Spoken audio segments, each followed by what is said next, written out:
Are you a brewhead? I'm a brewhead. Are you a brewhead? I'm a brewhead. Y'all are brewheads? Yeah, we brewheads. So pour a glass of craft beer, we can do this. Yeah. What's good, y'all? This is Cee, certified brewhead. And I am Nathan from Nathan Does Beer. And welcome to episode 226 of Beer Nuts, the podcast Adjunct series. And ladies and gentlemen, this is the second of the two most exciting episodes of the year. And this, my friends, is the top 10 breweries in Ontario for 2025. Yeah. Let's go. So first of all, we were just talking off air. This is the first episode that you and I have done together since the top 10 of 2024. Mm-hmm. Just the two of us like sitting here. Yeah. So, and also it's the first proper episode of you being back. Welcome That's back. Right. Happy to have you. It's so good to be back, and what a way to come back with these two episodes. With these two, our top 10s of Quebec and Ontario. Yes. Our favorite episodes of the year. By far. I just want to acknowledge, Nate, you and your whole entire family got absolutely walloped with the flu this week. That's right. You are thugging it out. So if Nate does, I feel like it's going to be fine, but just if people want, you're not feeling the greatest, but you did it for the content, because if it was any other episode, we would have just put it off, but these ones have got to come out. So, and you know how it goes. I think that's what we all would have done. You just got to shut up and do it. And I appreciate you immensely for that. And I know that the folks listening and watching do as well, because they want this, and multiple people have asked me about this, like, when's it coming? Yeah, everyone's waiting for it. So I do apologize for anyone watching. Will probably notice that my eyes are a bit fucked. Anyone listening will notice that my voice is a bit fucked, but couldn't I couldn't miss getting this one out, so I'm pushing through, and hopefully I'll perk up as we get into things. You are a soldier, and we all appreciate it. You're absolute champion. So go on. Oh, I didn't have anything else. Go ahead. No problem. Okay, so 2025 for Ontario craft beer was an absolute banger. Exceptional, arguably better than the last. I think so. I think everything's just getting better. Yep. People are dialing it in. There's like a bunch of young breweries that have made this list now that have only been around for a few years, and they're really dialing it in real quick. Like, they're getting great very fast, which is crazy. Yeah, and if it's okay that I give a little bit of a teaser, this year is going to be another instance of a couple of things. It's another instance of one that we named best new brewery of the year. The previous year has now gotten a spot on the top 10. That's the second year in a row that's happened, and we're also continuing the trend on the Ontario top 10 of having a new brewery of the year. Yes, it's been something that we've done the opposite of that with Quebec. I think we've had a two-peat, now a three-peat out of 7 years, and I think we started it on the second or third year. So unless there's one I'm forgetting, I don't remember. But yeah, Saint-Quian Baron won it twice, and I guess if you're saying a three-peat, it's already out. Y'all can see it, but I don't want to spoil it. So the people who won last year, obviously three-peat, won this year. And that's cool, but there was no other real option. I think all of us, it was very clear when we tallied up the points, because we did the same thing with that we did last year. And the brewery that won had 40 points because it was at the top of all four of our lists. So that kind of says it all, right? It really does, and it was well deserved. They've got the tightest beers for the largest breadth, for the best tap room experience across the board. Like, everything's spectacular. But if you had to rank it, I don't think anyone would disagree with our choices there.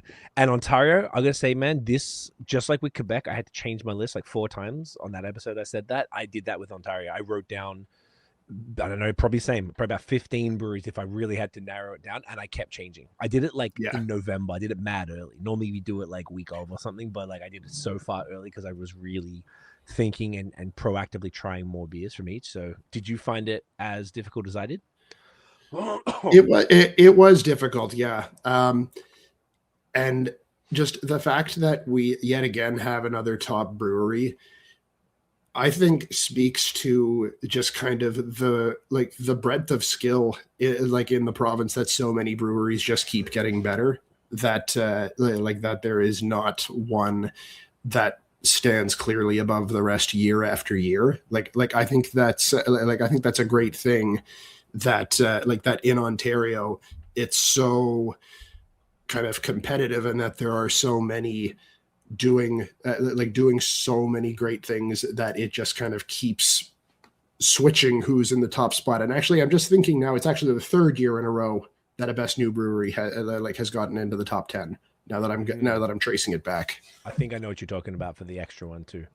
Yeah. Yes, you're right, and I enjoy that it's getting harder, because if it was so obvious, it becomes boring. And particularly the Quebec one, because there's 4 of us, we all had completely different top 10s. The funniest thing about the Ontario one this year is that Nate and I, our lists were identical, except who I had in 3rd place, you had in 4th place, and vice versa. So it's like, obviously we have the same taste, and it was even funnier that we had basically the exact same list.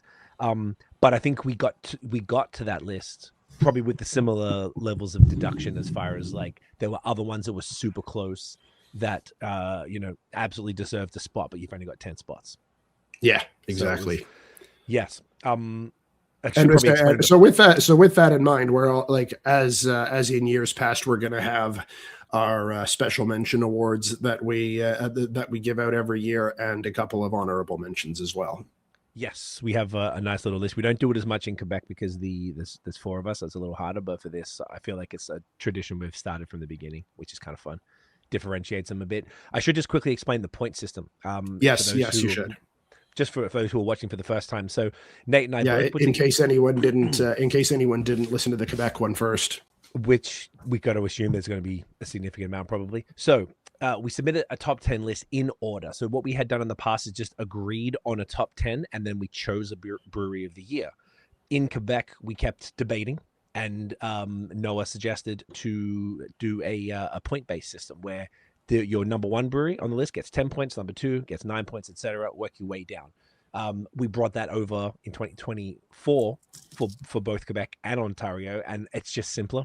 So we don't even have to discuss it, and we can actually rank them 10 to 1 based on the point system, and then we can talk about each one and explain our reasoning and thoughts of why we like them and everything. So the point system has been really good this year. I was looking at the numbers before, and we've got a tie.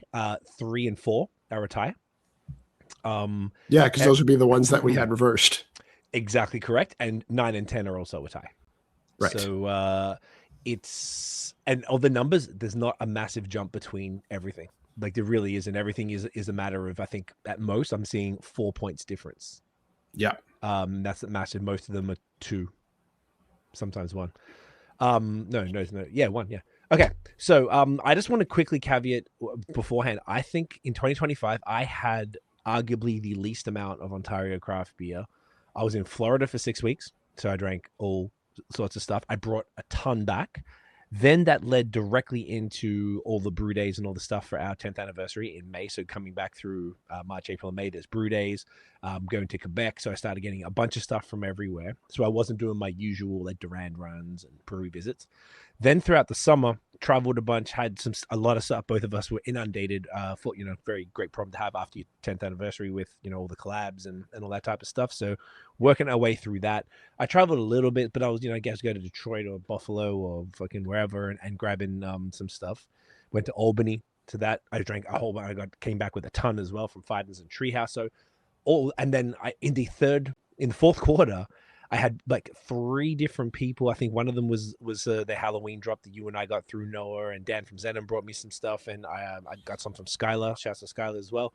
So I had like Quebec beers.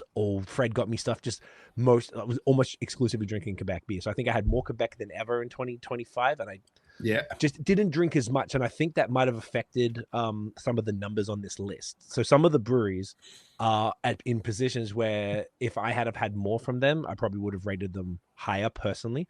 That was the same caveat as Quebec. It's just you can only rate what you drink, right? So did you have anything like that? Like I know you were buzzing around, but you did have a child, so you might not have been diversifying as much as perhaps I was. Yeah, exactly.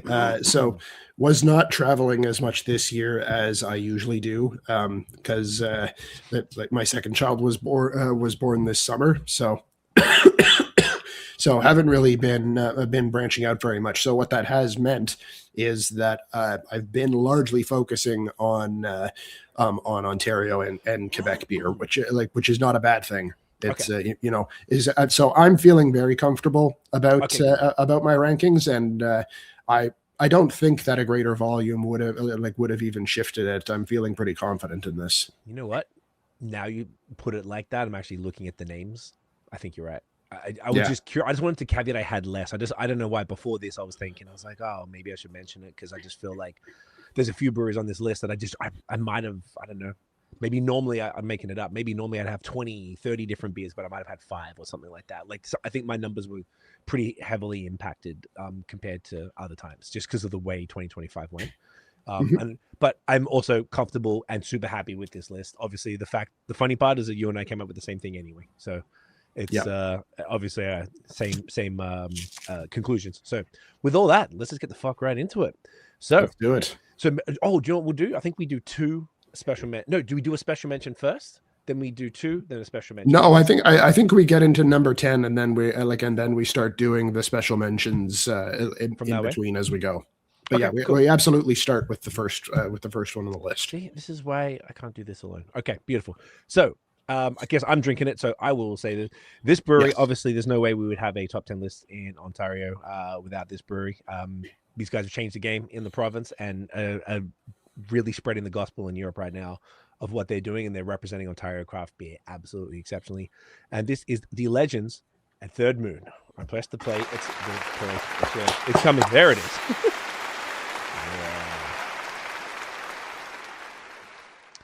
Closing the beer. Yes. Have you had this one? I got the Killing Me Softly light lager.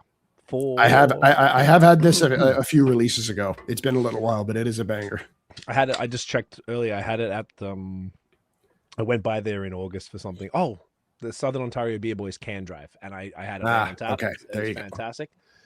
So I thought I'd grab this one. But yeah, man, look, this was kind of the brewery I was thinking of the most. I would normally drink so much more Third Moon. Durand is the plug. I'd go there and stuff. I did go there a couple times and always picked up a bunch to go, but I could be making it up in my head, but I just really feel like I would normally be consuming more of their stuff. And I really feel like in this last month, though, I finally ran out of finished up all my haze from Quebec and everything. So now I'm back on my usual grind. And I've been really going hard on Third Moon and a bunch of other people who are in the list tonight to see where they're at. But this year I would have had, I guess I had some of the smoothies. I had some finally from the slushy machine at the brewery, which was fire. Their Crispies, I think they've really leveled up their crispy game. And the I obviously had a bunch of haze. I purchased all the bottles. I have not consumed any this year yet. Let me just cheers this beer real quick. Look at that. This is their also their 5th anniversary glass, and we did a glorious collab for their 5th anniversary and our 10th called Withered Corpse, a West Coast IPA with Galaxy and Peterine. Absolutely stunning. Oh my god. Oh, it was perfect. That may have been my favorite beer from them this year. Honestly, no bias, but all bias. I think it is because it's Peterine. Very few. I mean, they did another Left Hand Path with Peterine, which was exceptional. Their Westy series. Yeah. But I think that's the other thing. Third Moon's West Coast IPAs are just absolute. Like Left Hand Path is probably my favorite West Coast series in the province. I would say it's a great series. I love that they do that. And that's how we came to the. Oh, go on, please. Yeah. I would say like they are probably maybe the next behind Cinquième Baron for ones that do the most West Coast IPAs. I absolutely agree with that. And which I love. Then it's not that much, which shows how little people do Westies. Yeah, like I think they do. I think they probably do quite a bit less than Cinquième, but they still do the most. But like more than anyone else, certainly in Ontario. Yes. You know what's funny? I was at Durand the other day, and I was just coming in. I think I was getting your beers for this pod, and a lady was there, and then she was like, "Hey, I'm looking for some West Coast IPAs. Do you know if any of these are?" I'm like, well, you asked the right guy. And I'm looking through the fridge, and the lights are off right now. They're not working, so I'm using the flashlight on the phone. The only West Coast IPA in the entire fridge was McCrampus, the Third Moon Double Westie. Oh, and that's And a good one too. I really like that one. yes, I did get that. I should have. They've still got it, actually. I should have grabbed it. Then I was like, I gotta tell Chris about this. I happened to be having beers with Chris that same week, and I was like, no, it was the same day. And I was like, dude, fucking a lady. I told him the story, and he was like, no one's got any right now. Because I thought he was slacking and not buying them, and he's like, "No one's got anything." And I thought that was a really telling remark. Yeah, About the that's really Westies. interesting. I forgot to tell you that. Yeah, but yeah, I think you mentioned. Yes, sorry, go ahead. No, go on. I was going to go on a whole tangent. You mentioned the bottles. I have had a few of the bottles this year. Most recently, I had Bestowed, which was Bestowed, the no yes. adjunct version of their Bestowed pastry stout series. And because I was really keen to try what it's like with no adjunct, and it's spectacular. Okay, I think Duran still has it. I'm gonna have to grab some. Yeah, would highly recommend. Definitely had a good range of haze from them this year. And can I, before you go into haze, did you have you got the Time Takes Time, right? The barley wine stout blend. I did, yes. I have not I have not had the last couple ones yet, but I do have them in my cellar. Okay. Did you drink any other bottles aside from Bestowed in 2025 at all? I was just curious to see if there's any other thoughts on the barrel program, because I really think they excel on it. Oh, so I did have, and the name of it is slipping my mind right now, but their English barley wine. Finisher? Nope. Is it? Oh no, you did have. I was thinking the Doppelbock. Thing. Is it? The nope, not that one. The English barley wine. Hang on, I think I posted it. You must have. Let me flip through here. Their barrel program has just been so insane. Yeah, it really has. So I'm glad that they're still pumping out quality bottles, in varying stuff, with not just crazy adjunct stuff, doing the time takes time is a barley wine stout blend. They do the I swear they do a double. Oh, they did the double barrel finisher for I think their second anniversary, third. And I don't know if they've done any other double barrels since. I have a feeling they have, but okay. So I found the one that the one that I had over the holidays. It was Fountain of Endless Life. What was that again? That the barley wine you said? Yes, that's the bourbon barrel aged English style barley wine. I think it was 16.5% or some shit like that. It was really good though. And in fact, of all of the bottle stuff that I have from them, and even most of the stouts, I think the no adjunct stuff is the stuff that I like the most. I like that period. I stopped buying pastry stouts. I just get straight up bourbon barrel aged. Yeah. It's so much better 99% of the time. Sometimes look, it's really fun. But if I have to choose, I would. I'm just getting through the ones that I've got, and now I'm not gonna. I just have all the new stuff. I just don't buy it. It's just it's not worth it. And I think Third Moon, because they do so many crazy, fun big barrel aged stouts, they don't always get the props for the fucking quality of the base. It's just bonkers. Yeah. I had from their second anniversary, I got 2 of everything. I just went wild. And so I'm still getting through. I've still got some of the bottles. I drank them all in the first year. So for Thanksgiving, I brought the I think it was called just Nutella, the blue label one, blue wax. Shared that with my brother and Dan, and it was fantastic. 3 years later, so good. Yeah. I'm really, really impressed with how they held up, because it's also a pastry, but it's a Nutella, so it's kind of chocolatey anyway. So it's not a crazy pastry. But even having them down the track now, they've been open for almost 6 years. I thought that was a really good sign of the longevity of the products as well.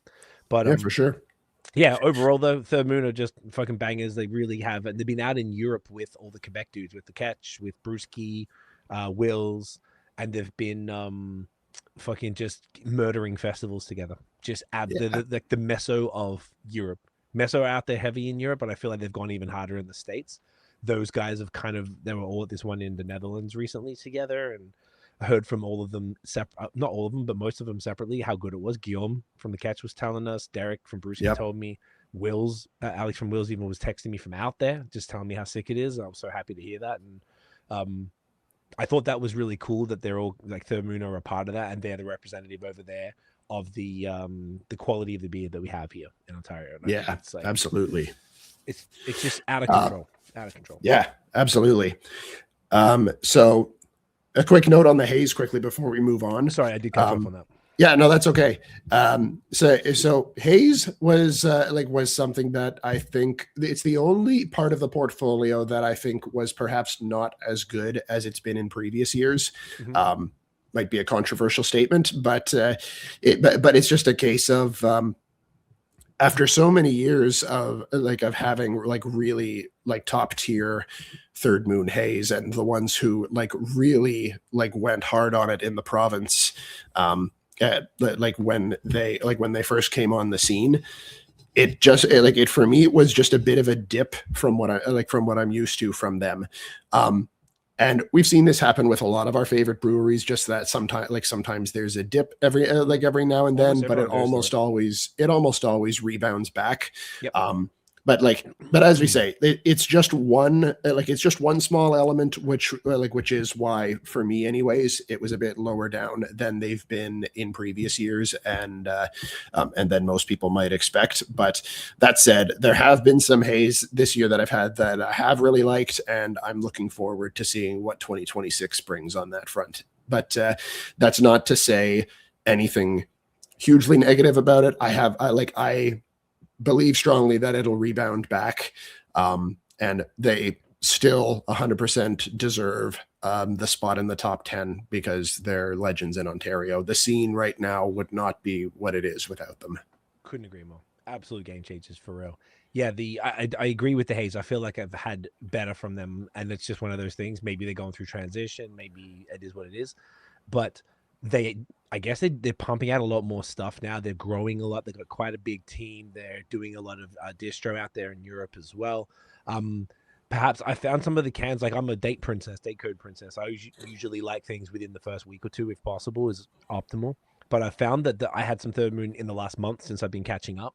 And I'd say I've been grabbing whatever's in Duran. So some of it's fresh, some of it's maybe 3 weeks old or something. I find almost like the 3-week-old mark is they were hitting. I had a bunch recently that were hitting, back in action, high quality. Because I want to note that as well. And I don't know if some of them, I can't remember if the ones I'm thinking of were from December or January, because then it kind of crosses over out of the list. But that gives me really good. I feel optimistic. I'm okay, maybe they're at the slump. If that's what it was, maybe people would disagree, and maybe it was just the ones that we had, because I certainly didn't have the volume of Third Moon haze that I normally would, for sure. And they've been making so many more different styles now, and it's true, just doing cool series all the time. They're still dropping 4 beers a week, and of those 4 beers a week, they would do a new run of Bone Tree. Usually the Milton Dew is almost year round. I feel like Killing Me Softly now is around all the time. There's some lagers all the time. So they've got a lot of flagships, and I don't know if that impacts things as well, but either way, yeah, they're incredible. And they're just some of the most lovely people ever. And they're the longest podcast. Absolutely. Yes. We have to beat that on the net. We have to start at 6 p.m. Oh my God, I'll die. Don't say that, I'll die. We'll just make it 5 hours and 10 minutes, not 5 hours, 7 minutes. Oh my God.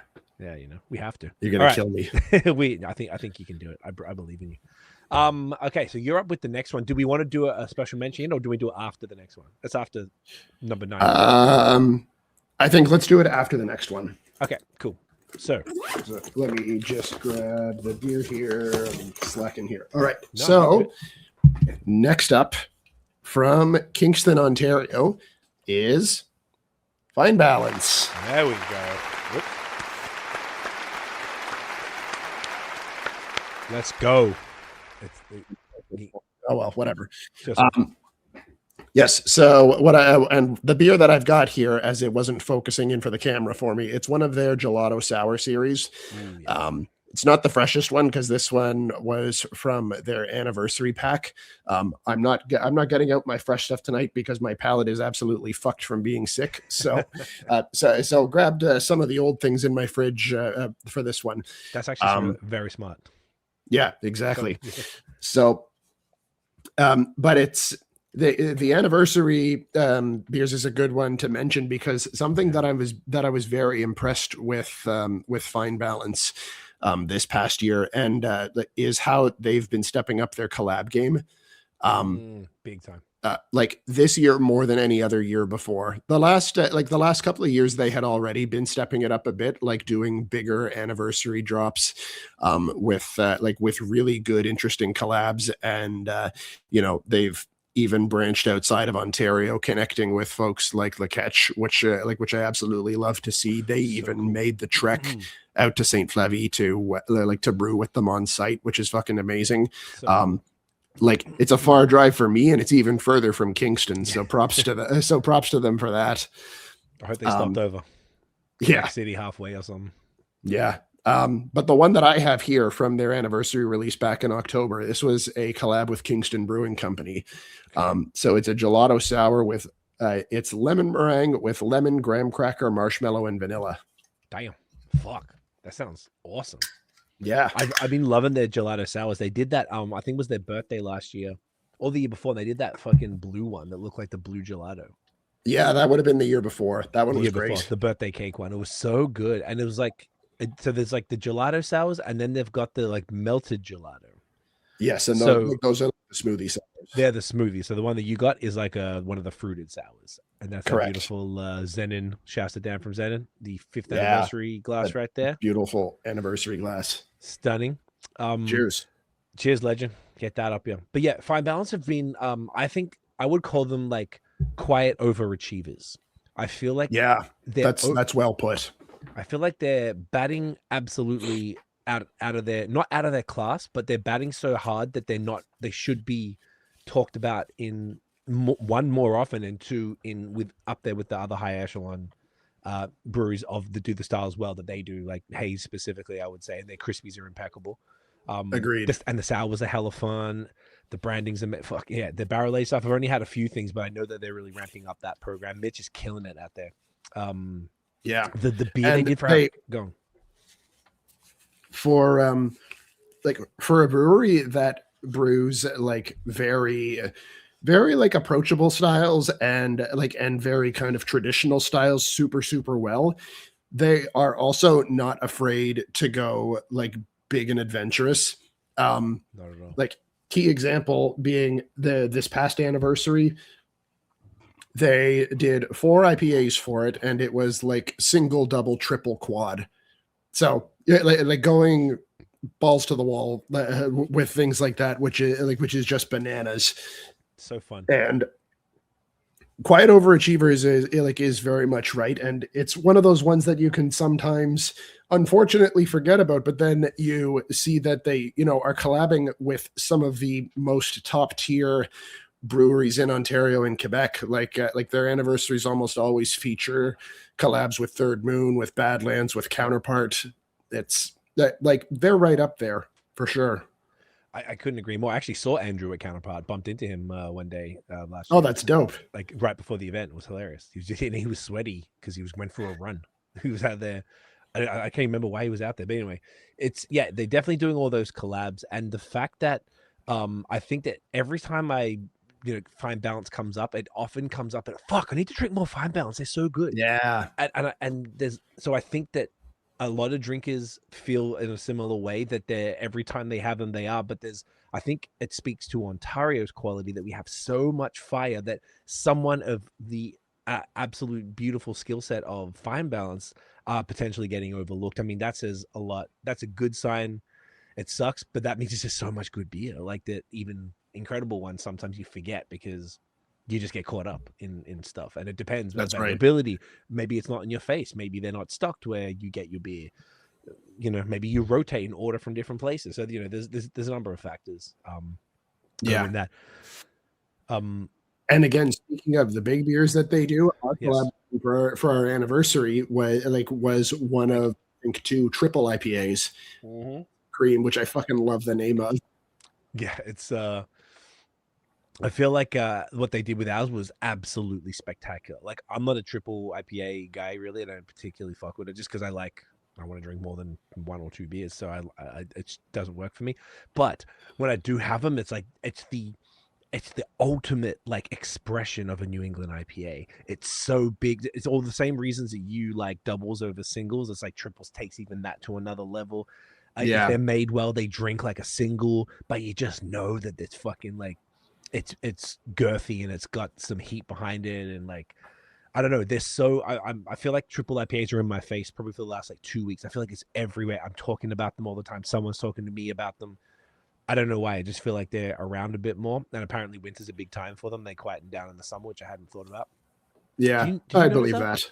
Not for I Third believe Moon. that. Those first fucking guys are dropping the shit year round. They didn't give a fuck. Oh my god, like with the quads and quints even. Oh my god. Look, they're fun. We had it on the last pub with them. I think we had the quintuple, wasn't it? Yeah, and well, the episode was called Quincy Bones for that reason. That was too. There you go. And then after that, Chris still drank another apple brandy barrel, 13 point whatever % stout to the face. Chris is insane. So he had, and he bet he probably was drinking before the pod. Some people do. They like pull up on the pod and they got a half glass type thing. So yeah, it's hilarious. But the triple that the collab, which was essentially a boats and cream, like a ramped up version of their flagship oats and cream, but on a triple level because they'd done a double version. We're like, I think you came up with it, right? Do a triple oats and cream. Yeah, that's right. You came up with all those ones in the double danky as well, which is in the LCBO. It is. Talk about that in a second. That was a surprise. Yeah.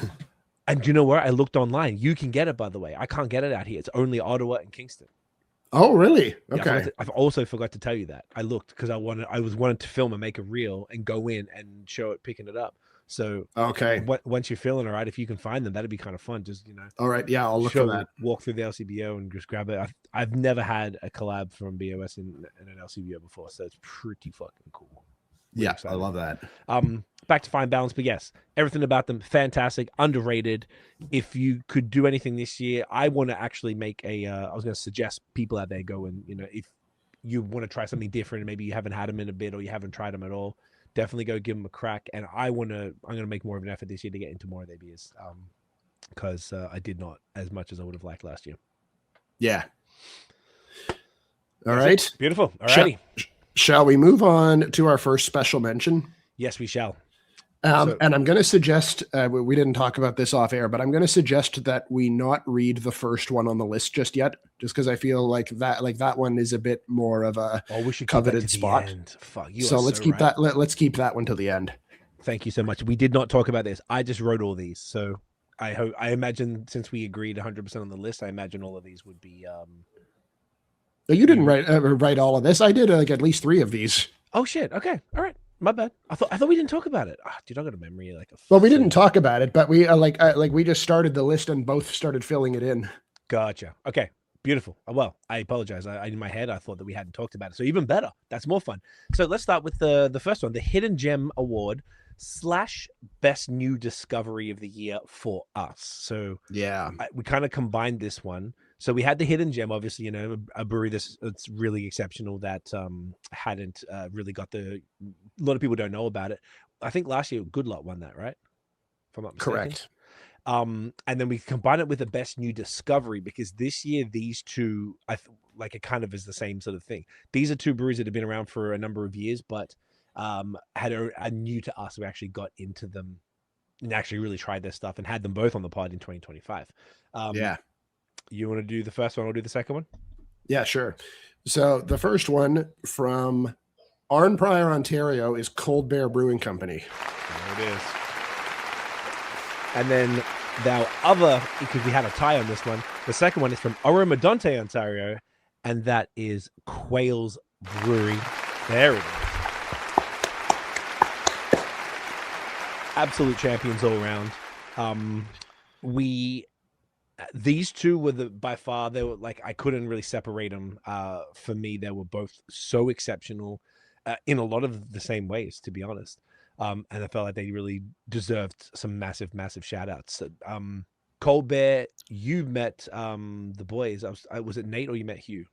Well, Hugh reached out to me first, and Nate, I've actually met in person. Okay. And like they hooked both of us up with with some stuff earlier on in the year.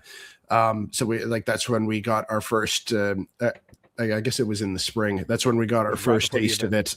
Yeah. Yeah. So we got to try some of their lagers and they just blew our fucking minds. When you can't replicate that feeling when there's 0 expectations.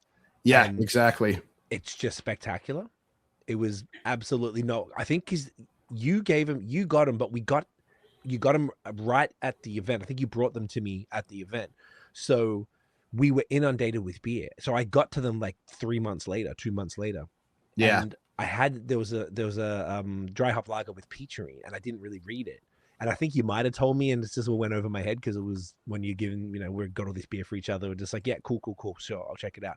I was like, what in the fuck is this? Yeah. Sorry, Absolutely can we pause for a quick second? Yeah, for sure, man. All right. Okay. We'll be right back. We are back. And we're back. So So picking up I'm where, impressed. Yes, I've been very impressed with what you gave me. yeah, absolutely. And the other thing that I have to say about Cold Bear is that like they're doing kind of like big contemporary experimental stuff, like a dry hop lager with peacherine, which is just fucking amazing.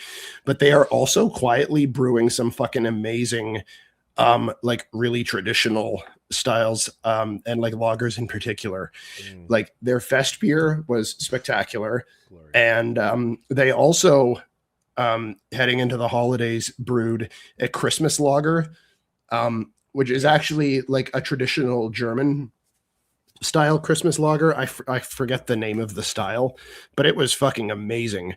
I absolutely loved that one. It was like a dark red, really like robust, perfect for cold weather, like kind of lager. And it was just amazing. So like really, really proud, like really, really pumped to have been exposed to them this year, and really hoping to drink more from them in 2026. Absolutely. And I'm hoping to see a nice little top 10 look in 2026 if they keep this action up. God damn it. Absolutely. Spectacular. And the second one that I was as equally impressed with was Quails. Dan from Zenon had told me about them and went up there because they're one of their clients, and he was just saying how dope the property was and how good the beer was, and it's really like underrated farm brewery. So somebody else had told me about him. I do forget who the second one was. So I just hit him up on Instagram. Got him on the pod. So Grady and Catherine and the brewer Scott. So Grady and Catherine are two of the owners. And Scott, who's an Aussie dude from Brisbane, who's a brewer. And I was just like, I had their one of their lagers called Reitbauer at the OCB in 2024, and I was like, "What the fuck?" I'd heard of these Quails guys. I was like, "What?" And then Dan, I was with Dad, and he was like, "Yeah, man, they kill it there." I was like, "All right." And then yeah, I met Graydon at the OCB in 2025, organized the pod, got a bunch of their beers, and dude, it's just the Crispies are absolutely impeccable. They do this killer West Coast. They did some fun like caramel stout. A Christmas beer type of thing, kind of like a red, dark, one of those like dark amber Christmassy beers with spices and stuff. Some of the haze was I was like, what the fuck, like, and it was probably like 6-ish weeks old as well, so it's a little on the older side. Still killer. Just super impressed with everything that they're doing. I couldn't believe it, and they're on 87 acres, I believe. They've got they've really used the property, and that's really interesting to me. I love going to breweries that are like destination places. So, and it doesn't seem that far. So I was just really impressed overall. Just lovely humans, and the beers were absolutely spectacular and blew my mind in the same way that Coles Bears did, because I had no expectation. Yeah. So I think that's a really cool thing. So that was the best Hidden Gem Award and the best new discovery to us for 2025. Yes. Alrighty. Yes. Moving on to number 8. So this was one of the ones you were referring to earlier. Yes, the one that was our best new brewery of the year last year. So if that doesn't already spoil it, ladies and gentlemen, from Prince Edward County, this is June Hopper. Yeah. In a second, there it is. Yes. Let's go. Dude, they are this was a really good plug, and I got to shout out Ryan from All My Friends for putting this on. Yes. He told us about, I remember meeting up with him at Durand. I think it was December 23, maybe 20. I moved here 22, 23, and he was telling me about him. So I've been helping this dude, Colin out. He's a killer homebrew. He's won like basically every award possible. And do you need to go? Is he okay? Yep, he's okay. Is he okay? Yeah. Poor kid, man. And he was telling me how killer it was, and I can't remember. I think we just reached out to him to jump on the pod, right? Just off the street. Yep, that's it. Ryan. And Colin and Steph came on the pod, and they were absolutely lovely, and we were both blown away on air. You can watch the pod with how good their beers were. Everything. Yeah. Like I'm having their tent pitcher lager, which is essentially the flagship, and I haven't had this beer since the pod, so I was actually really looking forward to having it again. Their haze. So we did a haze. We did a New England IPA at 6.5 called Tramping. I don't know why I was like T. I'm like, what's the fucking T word? For our 10th anniversary, absolutely spectacular. Citra. Oh, it was phenomenal. Nectaron, something like that. Do you remember what the hops were? Dude, I can't remember. There was 40 collabs, man. I can't remember. I don't remember the hops.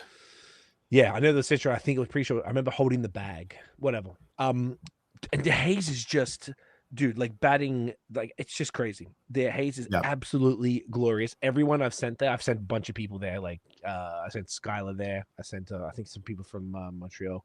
Anytime people ask me and they go into Prince Edward County, I'm like, fucking go there. The place is beautiful. It's this gorgeous log cabin type of thing.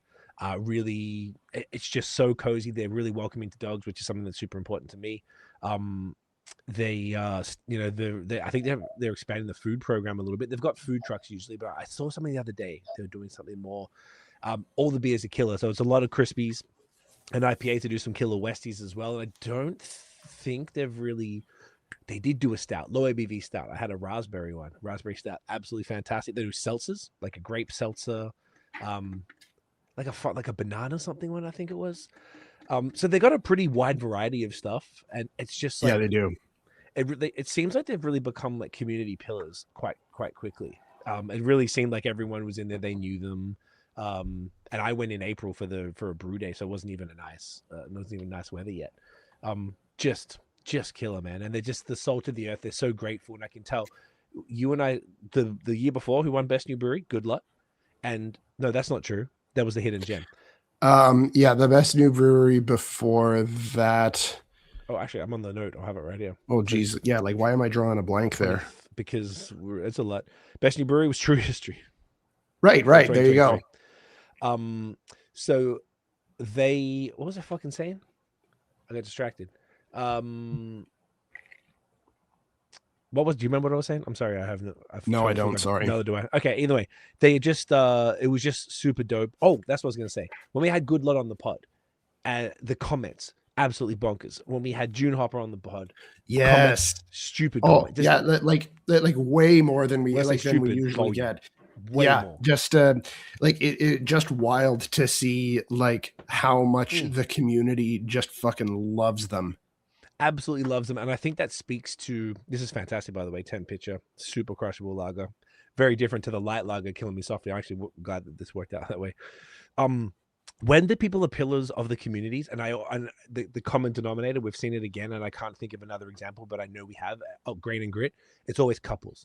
People love the couples when they're on.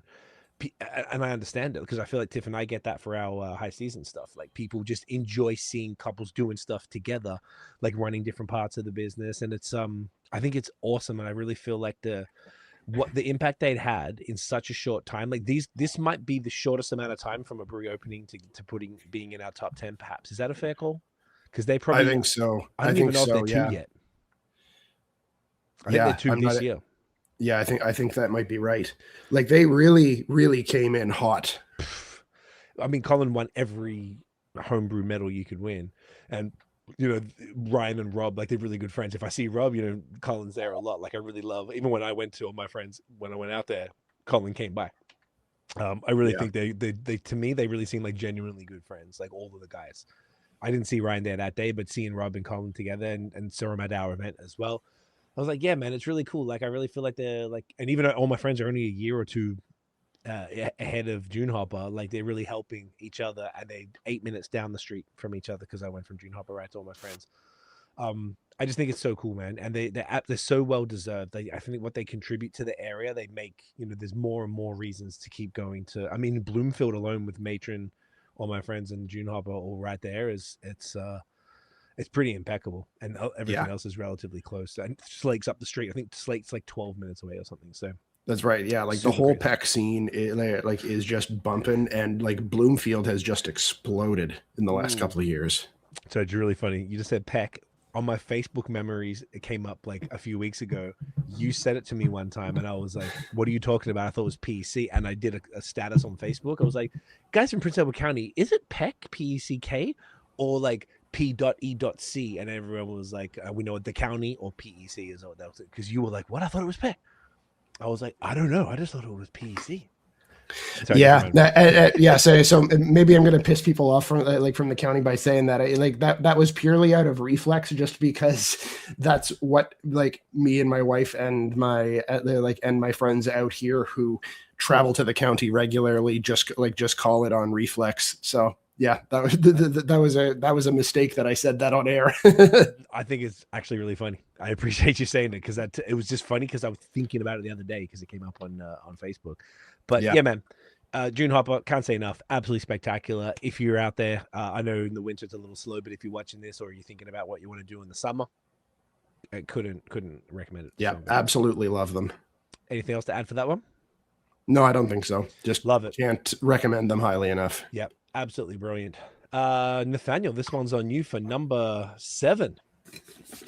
Yes, this one is on me for number 7, and this is another one staying in the county. One that we just mentioned in in good company there, and it is Slake. Hey. There she is. What's golden? I can't remember to focus that time. There we are. We got it. What style is that one? So this is a lager beer. This was a collab with Melon. Oh, I had that. That was fantastic. Sorry, I forgot about that. That was from their anniversary, I believe. I think so, yes. Yeah, Nick hooked us up with that. That was Nick is such a legend. Yeah. Oh my God, yeah. Slake, fuck. It's funny. It is very funny to just talk about that and how fire that area is. Like, it's not even just good for the county. Like, the breweries that are in that area are phenomenal for the province. Of 450 or whatever is breweries in the province, to have that many fire breweries in one little region, absolutely bonkers, dude. Yeah, it's wild. It's phenomenal. I mean, look, Slake's been on multiple years, I imagine, right? Let me double check. Yes, it has for sure. They were on last year on 23. They were not on, but maybe we didn't have.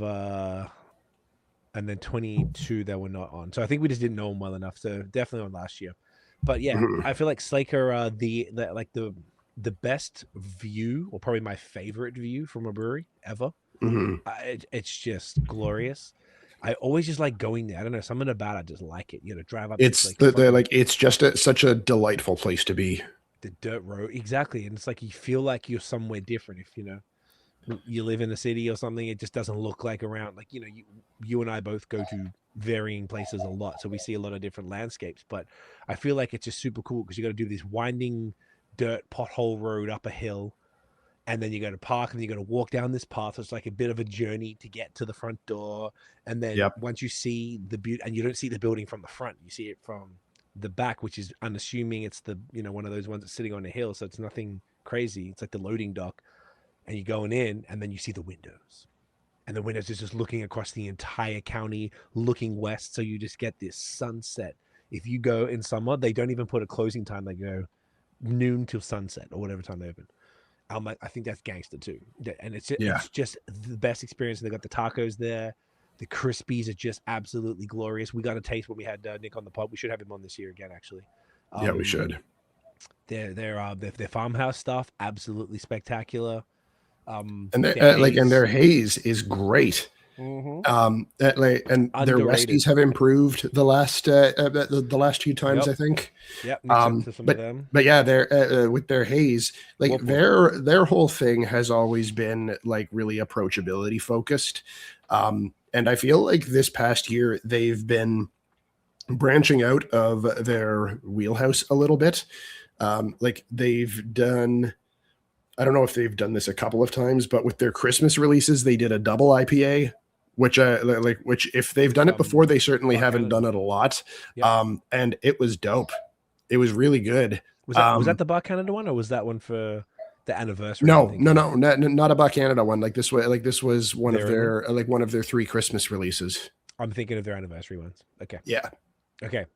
Yeah, because that was a double IPA, and that was uncommon from them. Typically, their beers are no more than 6-ish.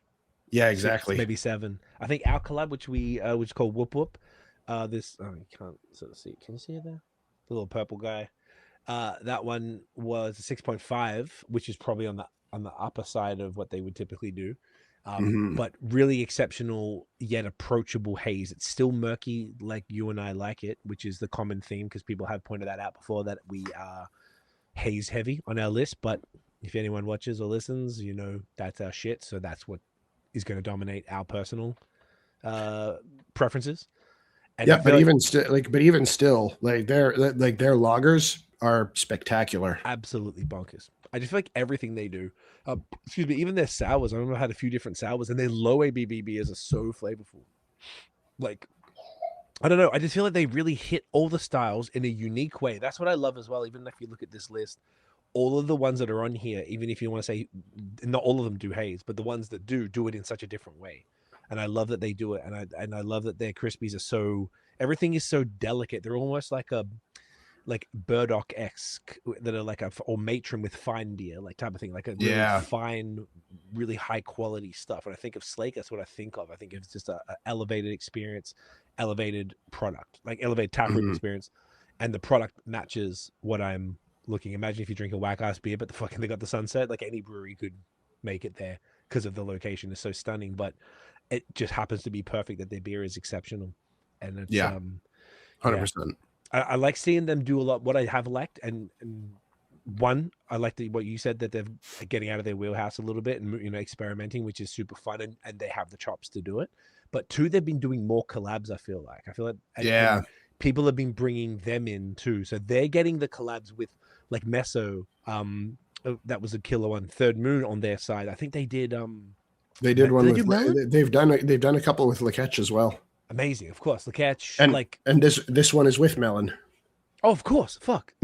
That wasn't even what I was thinking of. But yes, Laketch is the other one. So they're doing the heavy hitters of Quebec, the heavy hitters of Ontario, and then those breweries are having them though, their side as well. So they're reciprocal collabs, meaning that they are, people love them. Bebo told me afterwards, he said Nick is the person he speaks to most after his wife. So because they talk a lot. I think Nick's really tapped in with everybody. He's a really good dude. And he's a good talker. And he's just a great fucking guy, super kind and thoughtful. So I feel like people really like him, and he's a phenomenal brewer. And trying a bunch of stuff on tank when we went there. We didn't go for the brew day, but we pulled up and tried Whipple from the tank, and it was absolutely stunning. And yeah, he's kept us in the loop when he has a bunch of beers that he's really proud of. He'll hit us up and be like, guys, let me know what you think of stuff. And we did that with the anniversary. I just texted him to congratulate him. And he shot one of each of the anniversaries out, and it was so nice. It was so varied, and they're doing like a reasonable. They're not doing like 17, which is fine if you do that many beers. They do like 5 or something that were all cool collabs and really interesting takes. So, shouts to Slake, man. Yeah, really dope. I love it. Oh, okay. Time for another special mention. Yes, indeed. Just keep going down the list, and then we'll just come back to the main one, the best new brewery at the end. Yeah, I think so. This is an award that we did for the first time last year. Mm-hmm. Yeah, and it was a nice one because it was we really this is like something that if you don't have this, you can't really consume beer that well. Yeah, and it adds to the experience of beer, and it's really becoming something that people think and talk about a lot more, I find. And that is the Glassware Award. And this year, it's going out to the absolute legends at Zen and Glassware. Yeah. Look at that. Oh, shit, yeah. All these different ones. Do I have any more here? Another one. Boom, boom, boom. So we connected with Dan from Zen, and I think I connected with him in 2023 because he hit us up. He noticed that we didn't have any glassware. So we jumped on a call. I was like, because of music and having stock, I was a little hesitant. I would rather pre-sell things and know that it's there. I don't want to have boxes in my basement. So he was like, yeah, totally, we'll figure it out. Don't worry about it. All right, cool. And then we started to plan our anniversary stuff. So maybe it was 24 I spoke to him. I don't know. Must have been. And then we're like, this is kind of good timing. Let's do an anniversary glass, and we'll get that out there. We had him on the pod with Aiden from Henderson, and he provided, I think, 7 different glasses to showcase different Henderson beers in different style glasses, and he did some BAOS branding for us. So we're not selling any of these. We could if people want them, but I use them on every pod branded too. up. You get the little menu on there. It's beautiful. Yep. So we just got all these different versions. We can do any of them if we ever wanted to. But yeah, man, it's I just feel like he's what I love about Zenon specifically and Dan is that like they're they make 8 figures. They're not a small company. They get they got Molson, Moosehead, Steam Whistle. They do very, very large clients. But Dan, the owner and one of the owners, loves craft beer. He's a little newer to it as far as like he's in the discovery phase. He's amped about shit and he's learning about it really quickly. And he just wants to deliver the glassware. He wants to just be like the guy who takes care of all the breweries. And he's really dedicated to that. And he visits and he spends money and he buys the merch and he makes friends with these dudes. And he just really cares about the product and about like the service. That's what like he'd sort of, if breweries like, I'm so sorry, it's on a Monday. I'm like, yo, I need this before Friday. Then he can figure it out. Not to encourage people to do that, but like worst case, if you're in a bind, he can make things happen for you, even if you're not like a massive customer like a Molson, because he just really gives a shit about craft beer and wants to service it. And always got cool, like Durand, for example. Durand were using those tumblers, those typical tumblers, and whilst that's fine, it was serviceable. It was like you're such a beautiful establishment. Like you should have glasses. So I, introduced them to Chris, and they got those if I can't show you this because it's branded and it will give away one of the personal. I've got the same one. Yeah. So like the tumblers, like a normal, like the flat bottom tumbler, they're all fucking flat bottom. What do like they're not like, it's kind of like. Well, don't worry about it. Well, like we'll see it in a couple announcements. He got those in Durand. So it was really nice to have branded stuff in Durand. I got to drink out of them the other night. I was like, this is a nicer experience right here. So I appreciate his dedication to craft beer. So that's why we want to talk about that. Yep, and I feel like like his brand has become a bit more visible as a supplier of premium glassware in a lot of breweries. It's a thing of there are a number of breweries that he was definitely already supplying glassware for, but it's just become more known in the last couple of years, and like he's become very, very visible in the craft beer scene. And like you mentioned, he loves the product. So, and when he does his things on Instagram, like his Fun Fact Friday, he's almost always wearing an Ontario or Quebec craft beer shirt, which I love to see. I was looking at every time. I'm like, dude, that's a lot of money in merch you're dropping. Like, yeah, no kidding. I don't know if they're giving him to him. I think he's buying it.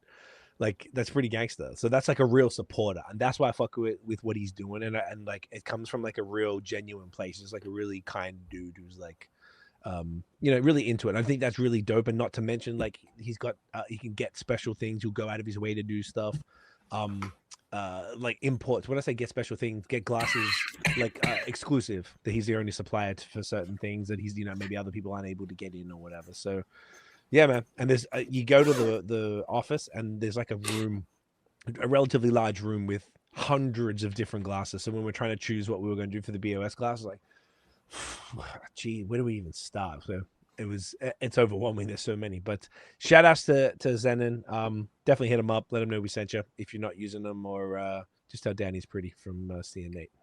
Yeah, he'd appreciate that. Boom. All right, moving up the list. Oh, well, this actually works out pretty well. It does. It was the glass that we were just referring to. Yes. So the next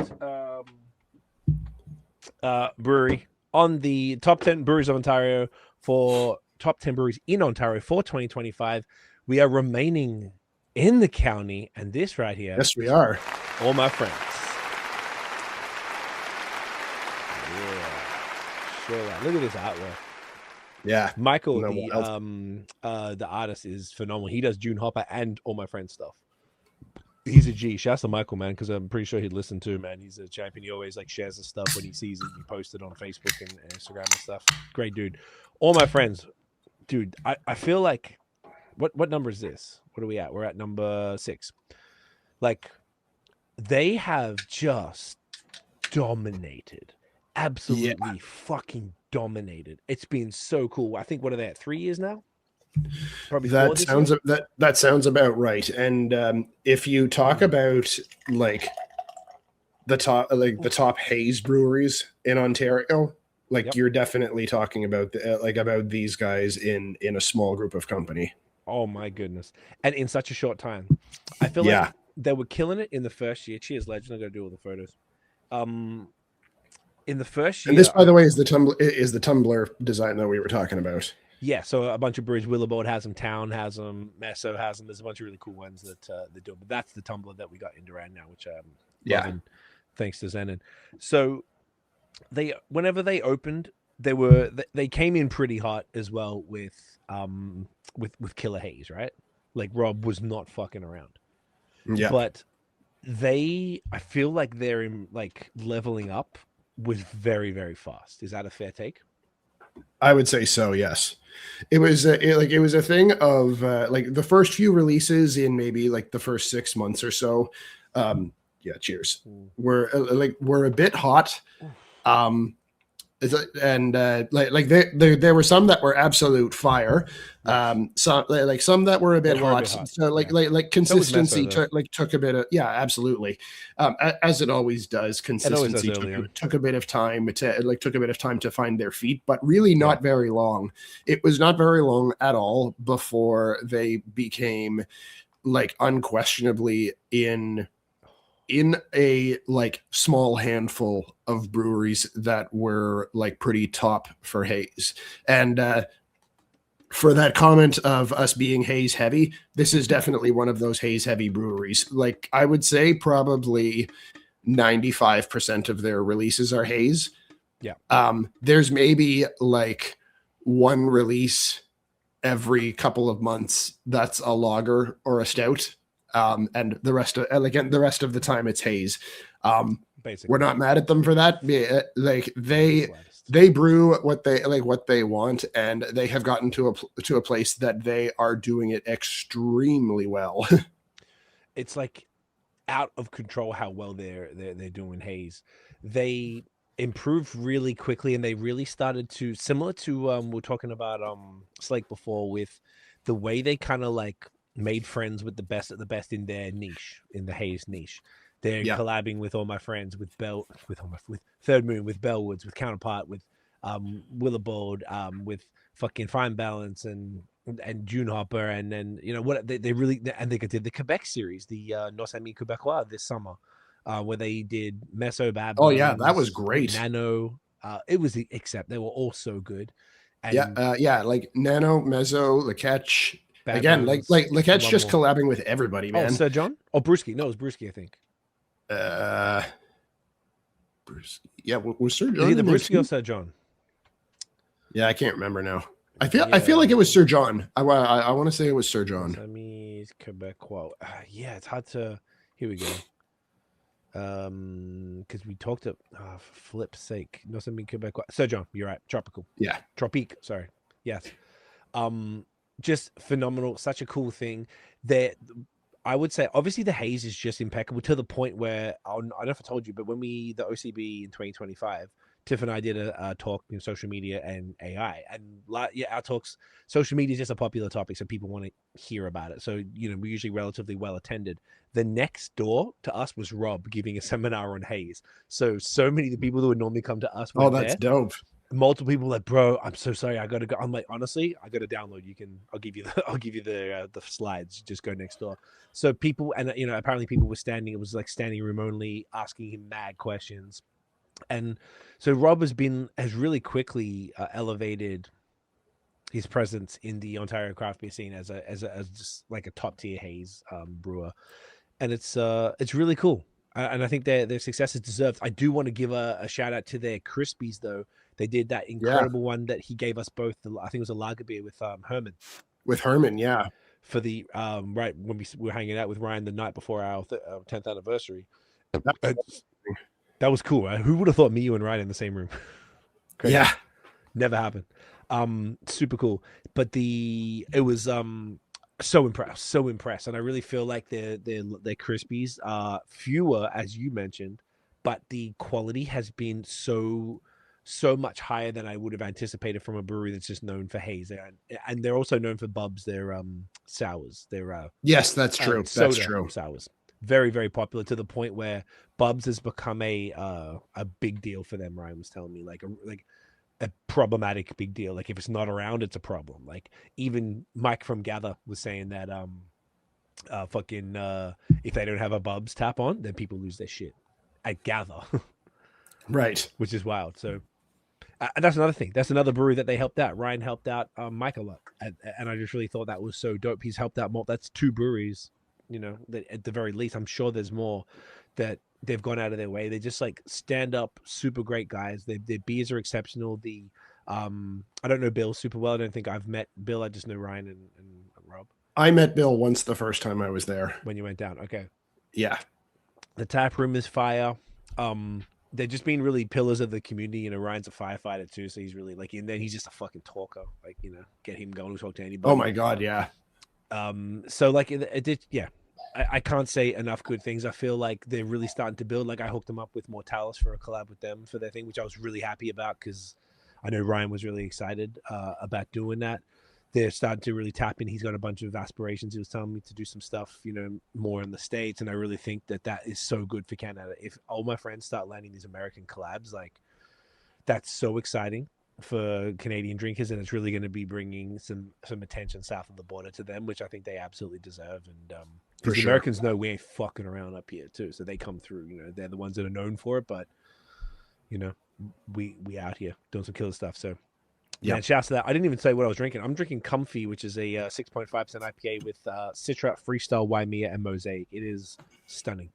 Yeah, and I again went with one of my older cans so that I'm not wasting fresh beer on my on my whack palate right now. But I'm having Towers, which is a double IPA with Citra, Strata, and Freestyle Nelson. Hell yeah! So they hold up pretty well too. Though I think they're pretty. These guys have a decent longevity. Cool. All right, all my friends, absolutely fucking bangers. Next up. Next up. Oh man, I haven't even reviewed this beer. This is me next with drinking. God damn it. We didn't plan this very well with the. That sometimes we try, so it's 1, 1, 1, 1. But it's okay. Yeah, but this. Yeah, that's right. Anyways, so this here was our very first brewery of the year when we introduced that on the Ontario Top 10. It's true. I forgot about that. And tell us who. Oh, do I get? No, I said the last. Well, one. You announce it because you've got the can for it. I don't for this one. Oh, you don't. Okay, beautiful. Well, ladies and gentlemen, the absolute legends at Badlands. Yeah, I press clap to you. Let's fucking go. Look, thunderous applause. Get it? Because we were applauding them, Nate. Get it? Yeah. No, I got it. I got it. That's very clever. That's very clever. Man. Thank you so much. You talked to me like you did. You gave me dad voice. You gave me Arno voice. You fucking. Do you know what's funny? I forgot to tell you because I know he calls you Papa, right? Yeah. You told me that. I did. It's just funny to me because it's the French one for people who don't know. So I get Barrington, my dog, too. I'm like, okay, hey, come to Papa. I think it's funny. So I borrowed that from him. I forgot. I've been meaning to tell you. I've been meaning to tell you for a while. No, I like that. Yeah, it's kind of cute. I like it. And every time I go to say dad, I'm like, no, I'm Papa. It's fucking hilarious. Shout out to French. Badlands. Where do you even start? And this is number 5 too. This is top 5 already now. Moving to top 5. That's right. Look, Badlands, fucking goats. Caledon out here, beautiful farm brewery. The IPA factory that sometimes makes other beers.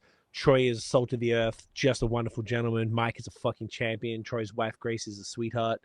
They're just really doing it together. They've built this wonderful community of people and some of the best haze. Not even just Ontario. It's like Canada, North America. Like it needs to be a conversation.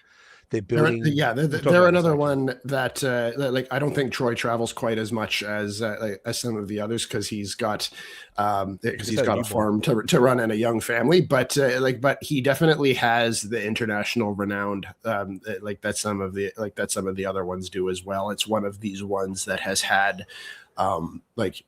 attention from the Untapped Instagram account that has just showcased their stuff just because they're so highly rated internationally even. Absolutely. They're like their ratings are super like if you separate, they didn't make the top 5 because I know we had Bad Bones and Bar Canada from Canada in the top 5. They must not be too far behind, I would imagine, for the worldwide ratings. They do put out a lot of haze though, so I think that sometimes goes against you when you put out as much. But they're just like, oh man, like they barely miss. I feel like they were, even though they're number 5, I feel like I didn't have as much Badlands as I normally would, but I definitely had way more than Badlands than Third Moon. I did go to their 2 events in 2025. Their Select, where they do the single hop beers, which is just such a fun one. And it's funny because that was the same. Oh, did I go? Or did I just get the beers? I think I went by just to get them because it was the day after our the weekend of our anniversary, which was annoying because I was like, fuck, I love that event. I think I might have gone by the next weekend and just grabbed stuff. But yeah, super killer. And then their anniversary in August, which is always a vibe, and I always see a whole bunch of people. And there's like they called what are they got a name for themselves, but they call it the Badio, like patio, but bad EO. A bunch of dudes, and they do like bottle shares and stuff, and they just walking around. Like I see Remy Def IPA, who was one of our volunteers at the event. He just pulls up and he's just got like, I don't know, Treehouse or Val or something, and he'll just be like, give me a cup, and he just pours it and just walk around pouring beers for dudes. It's super cool, man. And just like what they've done there is super awesome. Their Crispies are nothing to like put your nose up at either. I really enjoy every time I go there. I always have their Crispies. I really enjoy them. I think they do a fantastic job, particularly the CS Czech style pills. Yeah, and their bottle program is is top fucking tier. Talk about it. So like Inky is obviously the crown jewel of their bottle program. Mm-hmm. That's the bourbon barrel aged stout that they release every December. And I think I don't think we've missed one in the last like maybe 4 years. No, we got every single one. Yeah. It's just now. I haven't even, I had the first one the other night, but I had the older one. So I'm like trying to catch up. But yeah, exceptional. The bottles are hard to get through sometimes, just because when the cellar gets so big. But but when you do, they're they're really really worth it. They're so fucking good. So these are the ones that like are done so well that like the character of the barrel and the and just the flavors of the base stout are just impeccable. Yeah. So good. And they've done so many variants in this last year or two. I feel like when we first discovered Badlands properly around 2021, you might have discovered them before me, but I was around 2021. Like they didn't really do stouts very often. And then it kind of feels like they've just like everything's ready, maybe because they brewed the stouts back then and now everything's just fucking like now I feel like there's a new one like maybe quarterly or even every other month or so or something like that. Wait, I think that's absolutely accurate as fuck. Like really often. I gotta say too, something that I really like the last couple of years as an addition to the Select event is the stouts that they added to that with the vanilla selections. What was one we had in the pod called again? Trinilla. No. Well, Trinilla was the one was another the combo one, I guess. Like focus stout. I'm talking about the Select. There's three. Right. There's 3 different bottles that they do with with different vanilla selections. As part of their Select series, and I think like those are probably my favorite of the of the Selects. Yes, I haven't tried any of them. I have all of them, but I've never tried any of them yet. They're really fucking good. So you won't be surprised. I'm not surprised. We had because the Trinilla one we had in the pod was amazing. That one is hectic, but it's really fucking good. But it's really good. Yeah, when we had it on the pod, I remember that was like. I think I like either nearly puked that night. We went hard. Like when we had we did. Yeah, we did go hard. Because that's the only problem with Badlands pod. You can't really hold yourself back very well. But I just really feel like they've been. I don't know. I've probably got. I'm not exaggerating. Maybe 20 different Badlands bottles in my cellar from nothing. You know, I feel like it happened really quickly, as you said. So it's been really cool to. I started to get into them. I'm trying to like really, like you said, it's hard to manage the fucking cellar sometimes. So I'm trying to like get into them more. But I think that's the other thing that they really need props for over and above their Haze program, which is God tier. It's they've also been one of the ones that they've done. Troy's gone out to do some of the I didn't take the photo yet. To do some of the European festivals.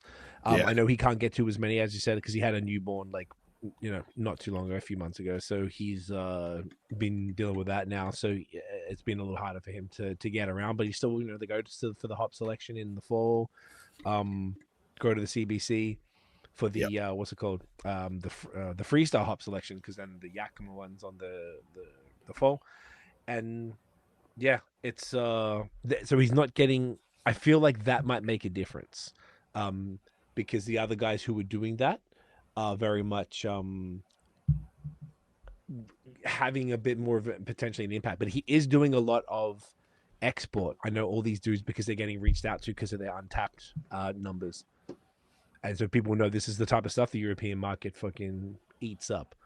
So I think he's getting out there as much as he can, which is beautiful. Yeah. The other thing, though, that's the most exciting shit is they're building like a destination specific building now on the property. So where the car park, are you familiar with this? I don't think so. Oh, Nathaniel, I'm excited for you. Okay. Yeah, fill me in. Fuck. So basically they're building like almost like a schoolhouse. Like it's like red brick, massive building on to where the car park is. It's going to be in that kind of paddock next to that. So they've already broken ground. They're already building up the foundation. It's probably they had a massive building delay because of stupid permits, as it always fucking is. As does happen. As does happen. So I was texting Troy the other day, and he's hoping before the end of the year is what he's hoping. So they're building a massive building, full kitchen, mezzanine, two-level building. So think of that like a really big building. You know how much it's just, if people haven't been, Badlands is on a 100-acre farm. It's just land and cows. So they're building a massive brick building. They have a shit ton of parking. They're not moving the brewery. The brewery's staying where it is, but they're just gonna they're gonna pave a road. So then I'm like, how do you get all the beer over there? And I guess I just have a car, load up the back, drive it up. It might be 500 meters, but too far to carry it. And just like a massive food program right now. They got a food truck doing burgers, which are killer, but they're gonna expand all of that. Massive patio, so it's very exciting for them. So I've seen, if you check their stories, they've been posting breaking ground. I'm not saying anything that's like not public, but yeah, it's so cool. And I was telling Troy, I feel like, because there's destination breweries are definitely like a thing. We go to a lot of them in the States, and I was like, we talked about Quail's destination brewery, someone like Cowbell, phenomenal destination brewery out here, Willowbrook. But I feel like they could, Badlands, because of the haze focus, could be like a treehouse type of place if they got the killer food, and people will come through because now you've got this beautiful, unique experience. It's very cool. By the way, I'm drinking Oh my god, thunderous applause! 6.5. Isn't it fucking amazing? That's a short list one for me. Year after year, it's one of my favorites. And this is a description. See how short that is? A very yummy beer, hopped with Nelson and Galaxy. This is disgusting. I can't believe how good this is. No, of course I can, but I love it. No, it's fantastic. That's one of my faves from them. Fuck, that is phenomenal. But yeah, Badlands, like if you're into craft beer in Ontario, I actually want to say this really quickly, just in case I always sort of had it in the back of my head that maybe it got taken the wrong way. But on subreddit with the Toronto craft beer subreddit, Skylar does this like a matchup, like this brewery versus, and he uses randomizers, and they're all separated into like East End Brewery, downtown Toronto, like the surrounds or whatever the fuck. And the first round was Great Lakes versus Badlands, and Great Lakes like demolished Badlands. Now I know that there's, obviously we love Great Lakes, we love Troy. The collab we did last year was absolutely spectacular. Great Lakes are fucking legendary. They changed the game. Yeah. So I made a comment, like Ontario OGs in the scene, like no question. Absolutely, they're legendary, and they very much like crafted Ontario into what it is today. Like they had a massive thing, with the air IPAs. Like I remember going there in 2011, being stoked to get the Miami Vice, the wheat beer back then in 2011, because that's what mans were drinking. And like I went to the brewery to get that, like because they didn't distro it, and they were up against Badlands on that, and they demolished them. Now I know the group is they really love Great Lakes in the group. And I said something about like, man, more people need to try Badlands. And then the Great Lakes account, which Troy runs, like just did like a popcorn emoji. And I'm like, oh god, I really hope he doesn't think I was saying like it was anything. I wasn't talking about who they were up. They could have been up against anybody. It was like it should have been closer, not like a washout. like as far as the percentage of people who voted for Great Lakes, because Yeah. it's I think there's still, so to people like us who know about Badlands, they're like absolutely goated god tier. Then at the same token, you get so there's newer beer drinkers who just aren't familiar yet that need to get on it. Like that was me one time in 2021. I haven't been on them since the beginning. I was way late. But then because of where they're located, they're like 20 minutes from Brampton, so you got all sorts of different people that you wouldn't expect. Older lady, 70-year-old women as a group hanging out drinking god tier haze. I fucking love that.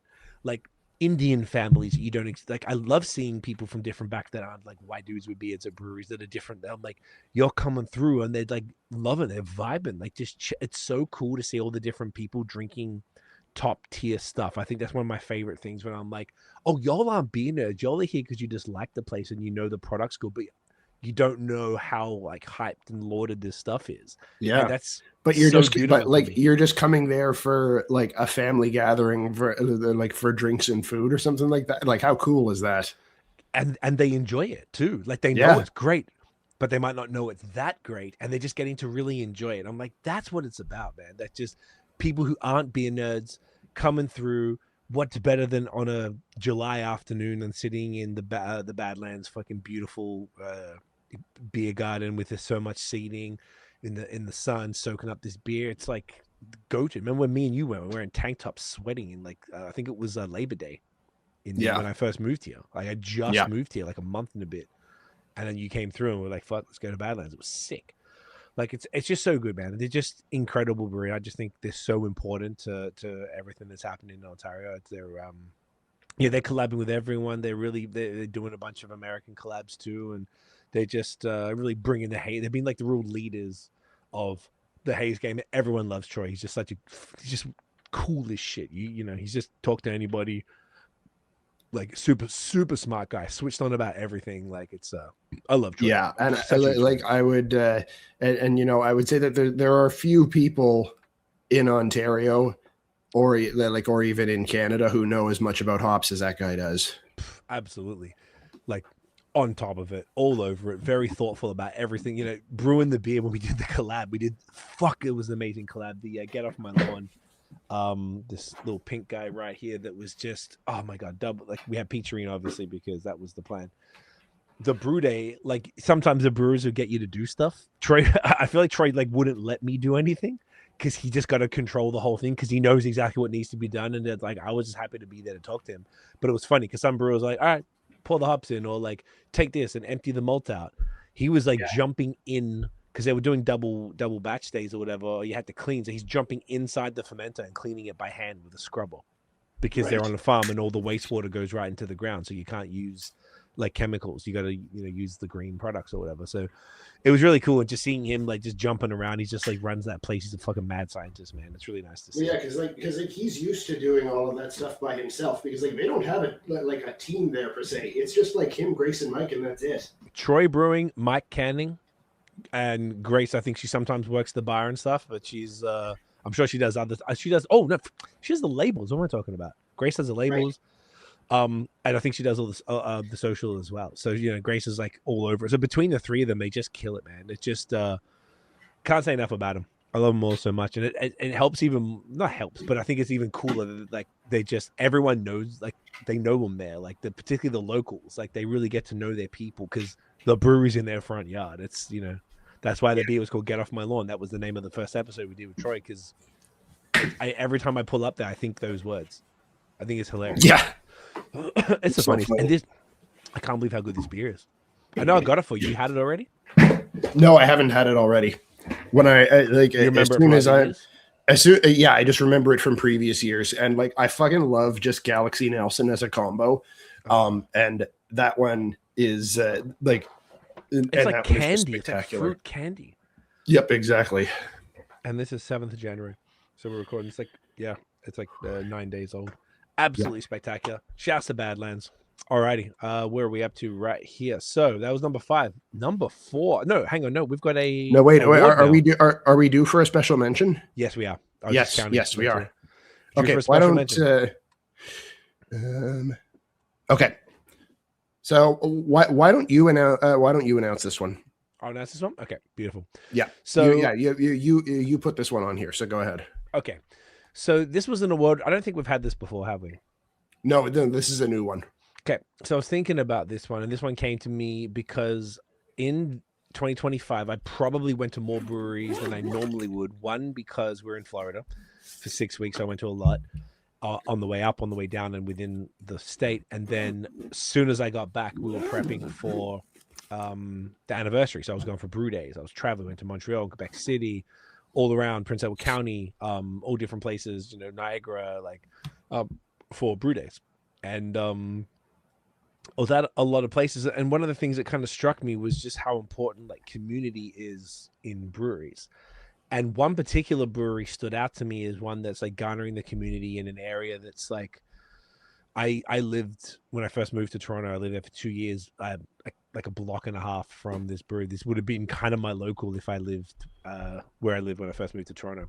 So the community award was what I thought of, and I thought we should give that one to Bickford Brewing. Yeah, there it is. Huge shouts to Bickford, man. Andrew was a champion. So Bickford Brewing are one of the smallest. I think it's the smallest brewery in Toronto, if not Ontario. It can't be Ontario, but at least in Toronto. But yeah. And he's on Harbour Street there. I used to live at Ossington and Bloor, right behind the subway station there, where the 63 bus pulled up at the front of my fucking bedroom multiple times a day and idled. A bus just idling out in front of your bedroom window. Good times. So he was around the corner from there. He's Clinton and Harvard, so he's pretty close. And that's a real tight knit neighborhood. He's only been open he turned 1 in September, so a year and change. And what he's done as a professional, he was a home brewer who was winning tons of awards, and his brewery is I think he would say it's like a large homebrew setup. It's very, the place is super small. It's between the brewery is behind the bar.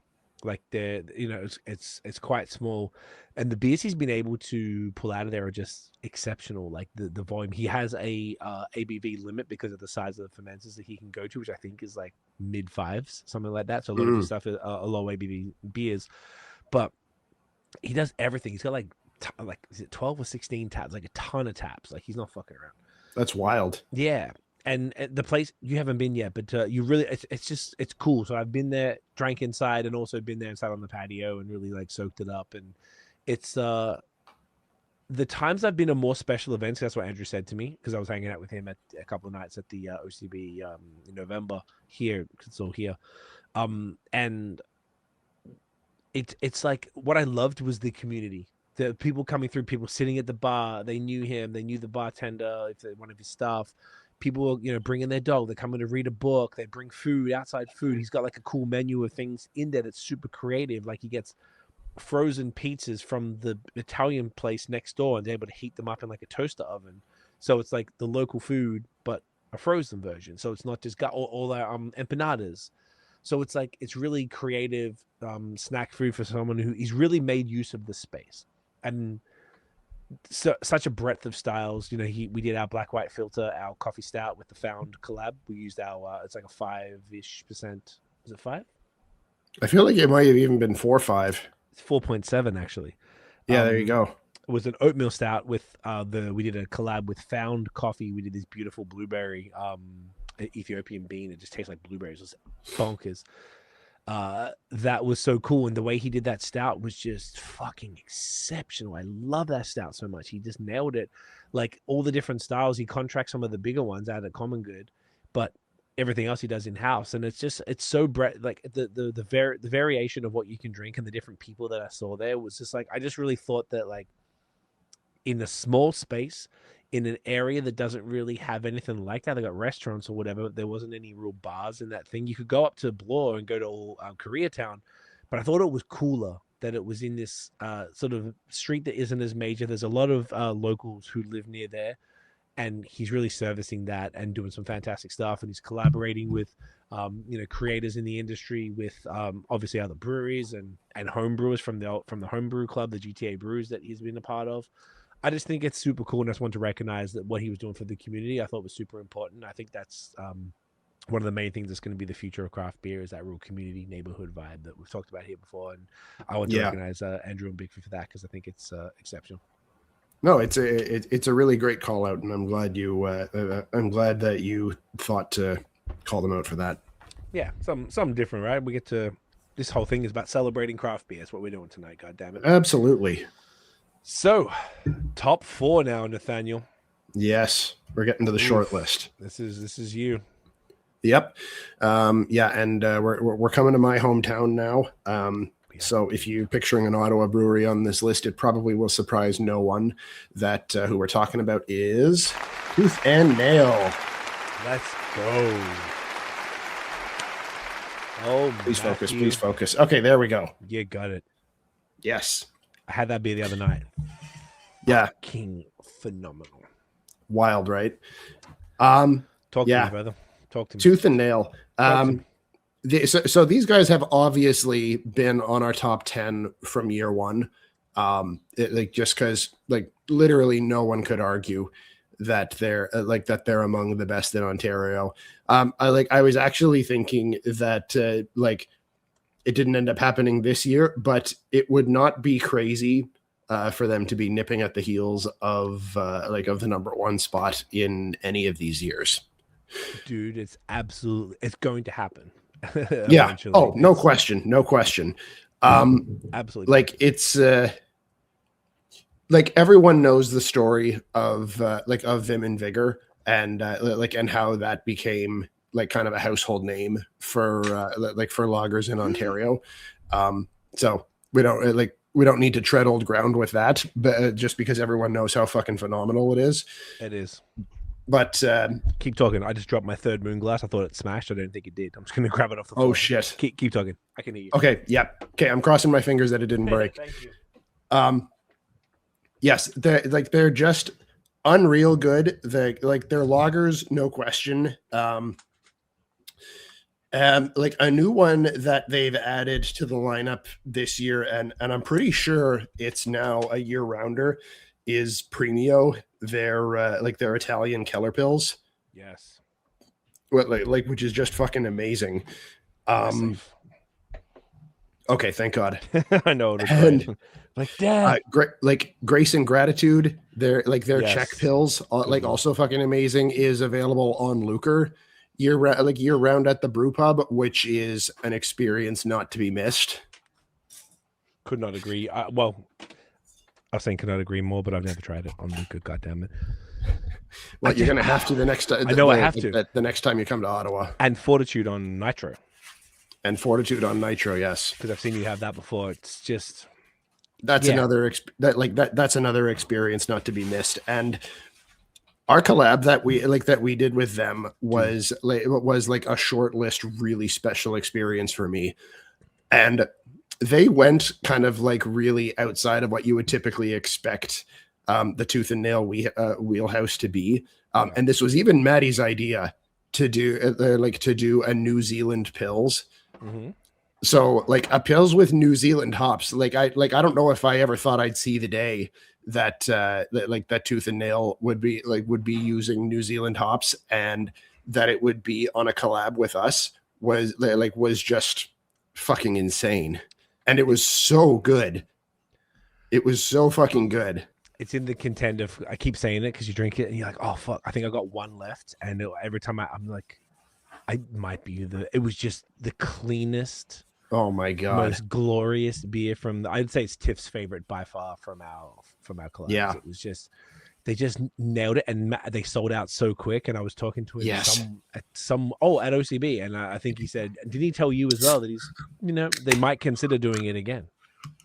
Oh, he hadn't mentioned that to me. I fucking hope so. Unless I ruined something by saying that, but I'm pretty sure I was pretty lit. I hung out with Matt all night at the OCB. It was absolutely glorious. He is the salt of the fucking earth. I love that dude so much. Yeah, he's just the sweetest killer. He's just such a lovely guy and the most incredible brewer. And what they do, look at that, and the Prowess Pale Ale, just everything they're doing. The Crispies are bonkers, like you mentioned, but they're Westy, like the West Coast Pale Ale. They don't call it that, but like a West Coast style Pale Ale, essentially what it is. Yeah, Prowess was exactly. glorious. And or like their anniversary IPA, Red Letter I Day. had that last night. Like that's a West Coast IPA. It's spectacular. I wish that was more often. The other one they do have, I was looking for it in my fridge and I found Red Letter Day and I was looking for something else. What's the Rabble Rouser? Yeah, That's not year that's round another either, Westie. That is a year rounder. Yes. That's what I thought. And I thought I had it in the fridge. I was looking for it, and I might have just been thinking that, but I had the Red Letter Day from the anniversary, and I was like, yes, fuck yeah! I was so stoked because I forgot that I had it. And I guess the anniversary was like November or something. I think. Fuck, it was good, dude. It's so. And then not to mention the dark beers. The stouts, even Fortitude, and then like a Fortissimo, where the different barrel aged versions of their coffee stout. Absolutely spectacular. Truce, their isn't that the Christmas ale? That is. What's the one it's like the weird one with a bunch of different ingredients? Like it's got 10 different things in it. That's with T or D. I forget. I am not sure. Not sure the one. We had it on the first podcast in like 2017, but whatever. They got just like super. They do the Belgian stuff as well, and yep. Oh yeah, like they've also got a Doppelbock, the name of which is slipping my mind, but it's beautiful. And the last batch that you got me had the Vienna Lager and the Dunkel as well. Yeah. So good. And now they've moved from the short cans to the tall cans, I guess, because of LCBO, and it's just what people want, and it is what it is, and they've done that, and it's more tooth and nail for us. I'm happy for it. It's just a pleasure every time. I love drinking this stuff.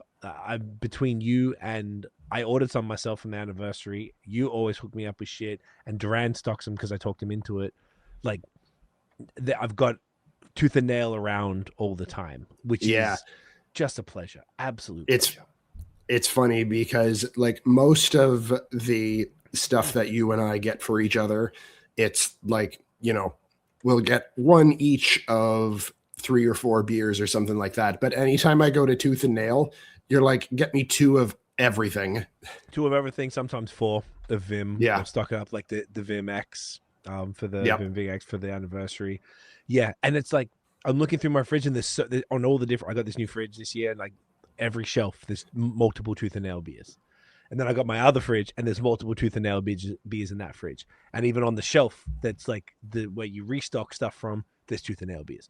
I just feel like I'm like absolutely blessed to be around it all the time, and it's something that I'm so happy to drink Vim Vigor as often as possible. I'm so happy to drink Revelry, the Vienna, I think it's Bunker, the Dunkel.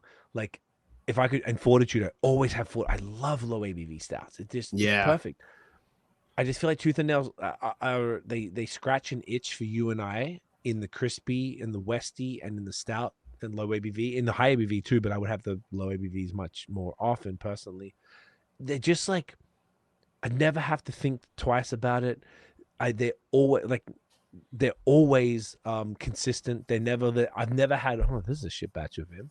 It's always because Matt wouldn't let it happen. Connor, shouts to Connor, the brewer as well. Like, impeccable stuff. They're very like attentive to what they're doing. They're very serious. Like, yes, as cool as Matt is and ridiculous and funny, like they're fucking serious about their craft. They do not play around.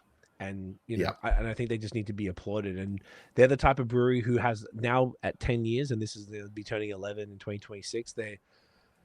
That's the type of brewery that deserves a Brewery of the Year type of award, where they're like a recognition, because you're not going to go wrong. You could send anybody there at any time. Whatever you're into, you're going to find something that you love there that's going to be done at a world-class level. Yeah. I think if we had named them Brewery of the Year, I can't think of anyone who would argue. I would be shocked if anybody would argue that. And I love because of that level of like the quality, but the consistency in craft beer. Probably the hardest thing to do is you can do quality at some point, but can you do quality over time? That's the challenge. And Maddie and the boys fucking destroy that every time. It's just, would you say that's probably the most frequent, aside from like Sankyem, because I know you go there a reasonable amount, but your most frequented local brewery, would that probably be fair? Yeah, I would say like Tooth and Nail is probably the brewery that I go to the most after Sankyem. I love that, and I'm not surprised. And I think about that, so I'm like, fuck man, I'm jelly. Like, that's so sick to just have those two. like as you right like there. as your locals. Yeah. As your locals, it's a very cool thing to have. But yeah, man, I think Tooth and Nail are just never disappointed. They've just been very, very consistent and a phenomenal brewery to have in Ontario. It's you know, you could bring that to anybody in the States or from somewhere else. But hey, this is this killer brewery we have in Canada, and they'd be like, Jesus Christ, what is this? Yeah. It's just bonkers. I love it. All right, shouts to Tooth and Nail. Okay, number 3. Wow, top 3, Nate. Here we This are. is me again. I still haven't finished. We're in the home stretch. I picked beers specifically. The only two haze. I had Badlands and all my friends that I hadn't had, so I'm trying to review them. But we're talking so much, it's hard to review them. But everything else I've had, so I don't have to take as many photos. So this little gem right here are a former brewery of the year or previous brewery of the year. Is that true? They are. Yes. Mm-hmm. This brewery, oh man, they just, I don't even know what to say. I have a one of the softest spots ever for these guys. Oh my God. Fuck, Same. I love them so much. I know you feel the same, guys. This is Godspeed. Yeah. Look at that. Let's fucking go. I mean, where do you even start? It's Yeah. I don't even know.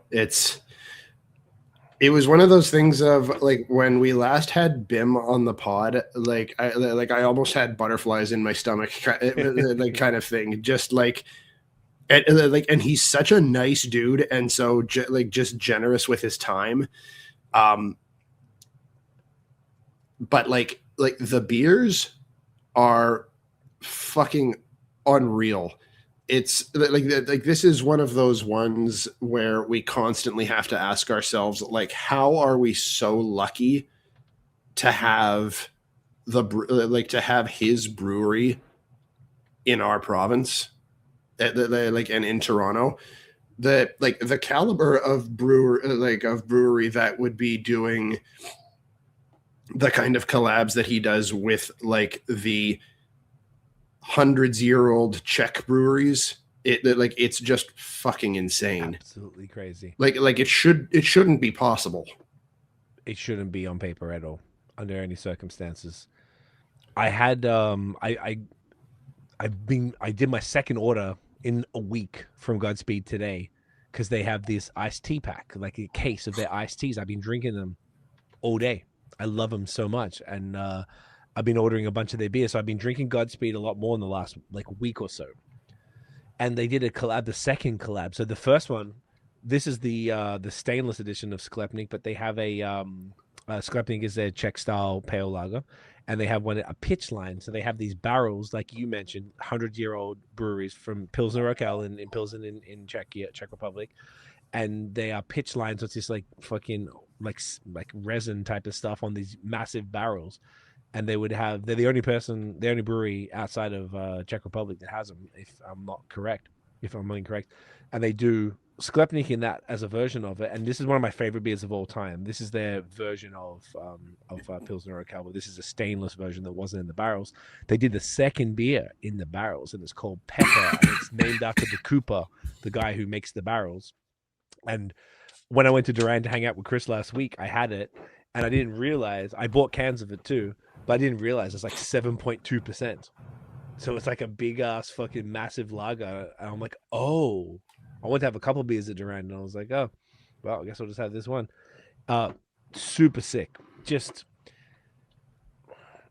and Bim is a soul to the earth. I love that fucking guy, man. He is such a champion. One of my favorite things that happened this year was Matt from Vox and Hops, who's a friend of both of ours, who one of the co-hosts of our top 10 breweries in Quebec every year.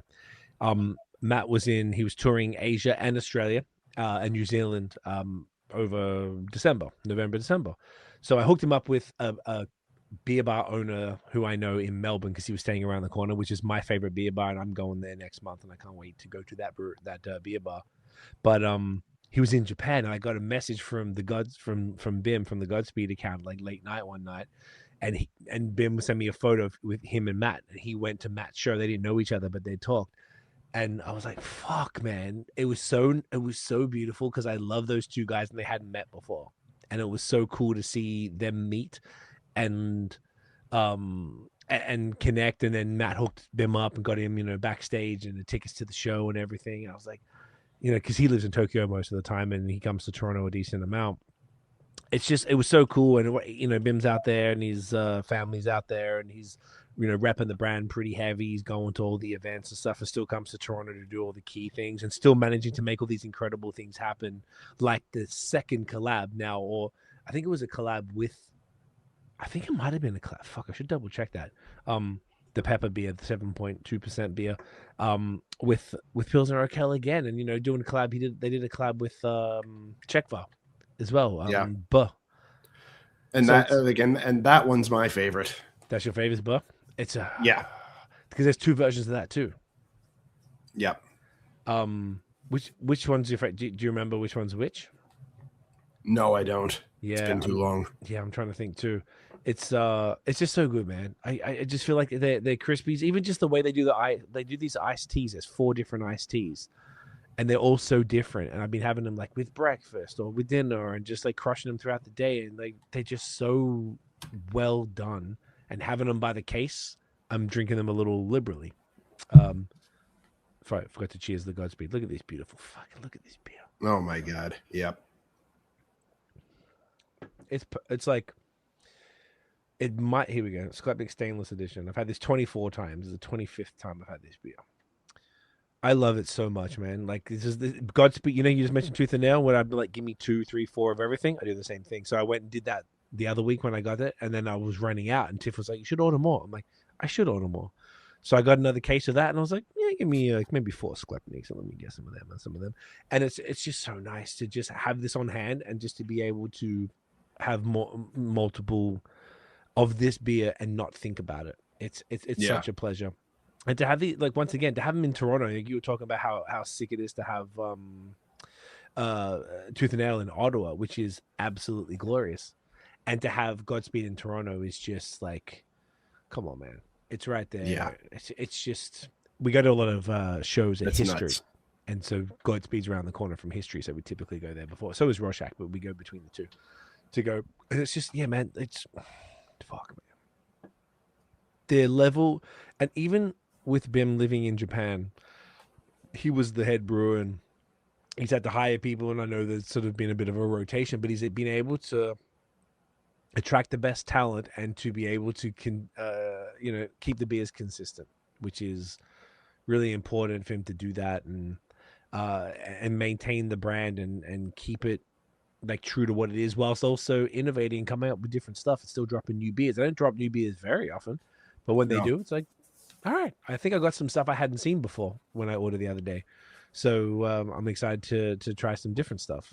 But if I can have, I mean, just drinking this, I did a video back in the day on the YouTube channel of this versus actual Pilsner Urquell, which is kind of a little unfair because this would be fresh and Pilsner Urquell's been on a fucking ship or whatever, however they get over here.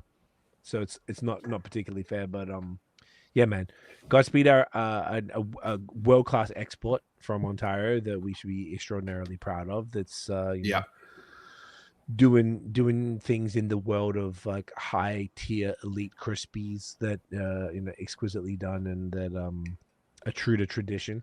And there's a dedication to that and that respect for tradition that's sort of like, and all the Luca taps at the brewery, and you have so much, it's, I don't know, it's taught me a lot about, I feel like Godspeed have been a big part of me appreciating this style personally. Yeah. I love the bitter, punchy approach that Bim has to his beers. And I just think it's some of the best beers in the world, and I could drink his stuff all the time. And it's a genuine pleasure. It's so phenomenal. And I think they've also inspired some of that, like some of the best lagers outside of Godspeed, just by their existence. That's a really cool way to say it. Inspired lagers just because of their existence. And I think you're right, because people are seeing it like, oh, there's a market for this here. People want this. People, and a lot of brewers want to do this, but maybe they're scared because they're like, do people really care? Like they might care because they're beer nerds, but do people care? I think it's pretty clear that they do. Yeah. And maybe people don't know the level. They just know it's good. We're sitting here circle jerking over it, but maybe regular people just go to the bar and then smash a Luca and be like, this is fucking amazing. Don't know Yeah. really why, but I love this. Yeah, Yep. it's yeah, it's just incredible stuff, man. It's top three. They were brewery of the year. Was it last year? I think it was last year. It would be last year, yes. Yes, my God. No. The year before. The year before. It was the year before, 2023. You're right. Yep. Yep. 2023 was the was hang on, wait. No, It was 2022. They would have been 20. Well, they would have been 2023, wouldn't it? Because 2024 was Counterpart.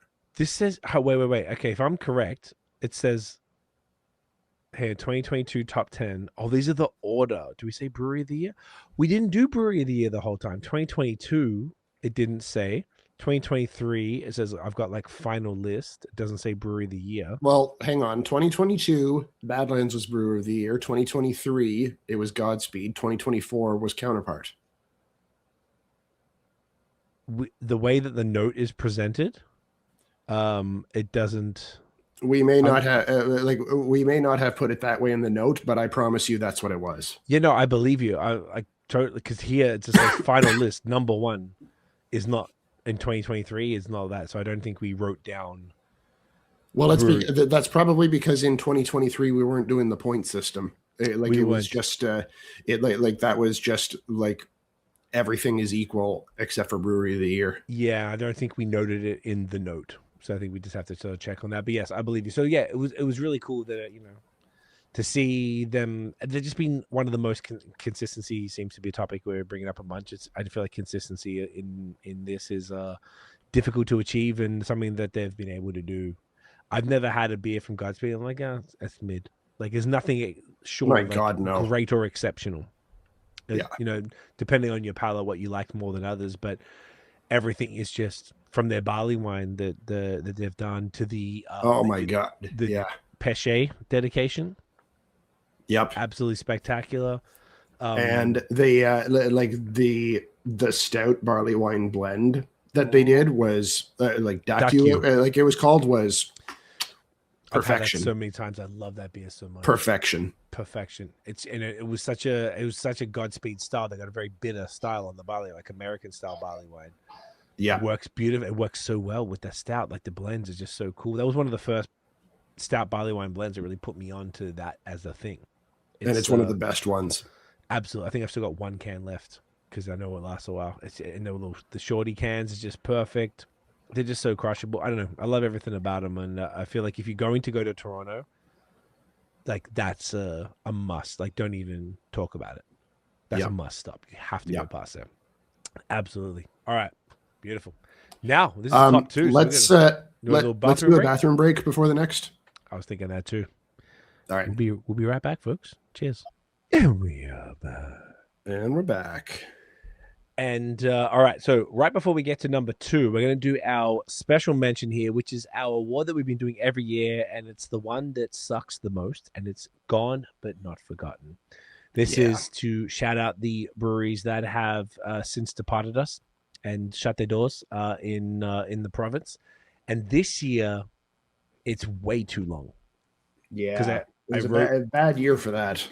I did. It's a fucking shit year for that, dude. And everywhere else, I've been seeing this stuff like everywhere. Quebec, Buffalo, fucking the whole region. I keep seeing stuff, and it's very, very sad. Rochester, it's a lot of breweries that are fire is going. So I'll just quickly list these out, and huge respect to all these breweries who are no longer. We got Fogerig here in Ontario. I forgot where. Salter Street in Toronto. Brock Street in Whitby. Northern Maverick in Toronto. Hometown, actually not sure where they are.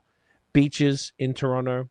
The Mill Street Production Facility in North York. Goose Island in downtown Toronto, which is the Toronto Brew Pub. The Toronto Brew Pub and the Indie Ale House Junction location. They still have their Italy location. So that is way too many. And this was I did a decent amount of research to try and find everything that I could to give everyone their flowers. Yeah. So shouts to y'all. You did what you could to make it work. It's rough, man. It's fucking rough. I'm seeing it. I feel like multiple times a week I'll see a post on Instagram. I'll log in, go to the BAOS Instagram, and there'll be a brewery post at the top of the feed that's saying something like that. It's disappointing. It's sad. It's fucked up, but it kind of just seems like that's just what's happening right now, which is Yeah. horrendous. So shouts to all of y'all. Okay, final two. Yep. We got number 2, Nathaniel. This Number one's on 2. you, sir. This is on me, and this was last year's Brewery of the Year from Niagara Falls. We've got Counterpart. Let's go. Oh, this was a banger. What can we say about Counterpart? I think it might be the most to talk about how hard it was. Like, we very nearly had a 2 for Brewery of the Year. Like that was definitely in conversation. It was so close. It was initially, that's what it was. Yep. And then as time went on, we were like, I think that they could be an alternative, but they got to be the next, the closest. And even if you're looking at the numbers here, like it's 2 points between the two. Yeah. Extraordinarily close. So Counterpart, where do I even start with these guys? I love Counterpart so much. If I'm going to go anywhere from home, I'm going to go to Counterpart.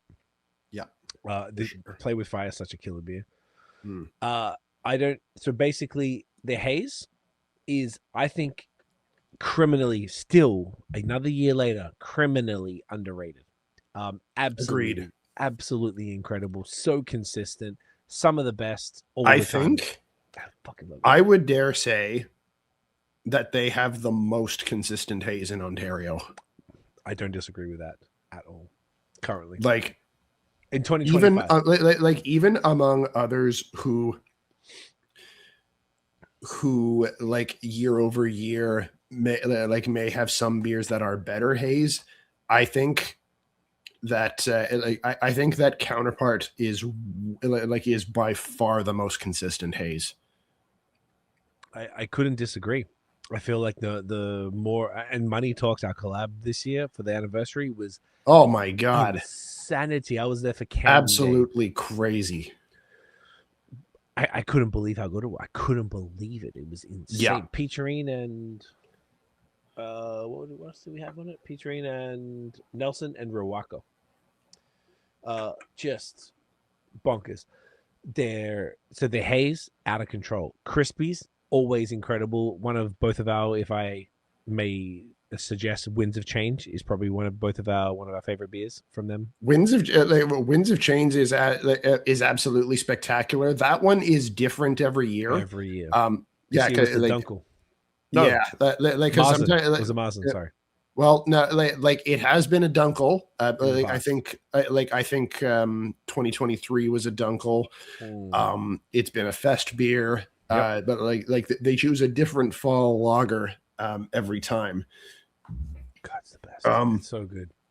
The one that that I still keep coming back to, and the name of it keeps slipping my mind. It's something Circle. I don't know if it's Circles. I think it's Circles is the Kolsch, the dry hop Kolsch. No, Circles is one of their barrel aged stouts. Is it full Circle? I'm checking right now. I've got on the dry. In any case, it's their dry hop Kolsch. Full Circle. Right. Like that one is spectacular. Yeah. It's so fucking good. Yeah. When we first had Greg on the pod, and that was one of the beers on there, I'd lost my mind at that beer.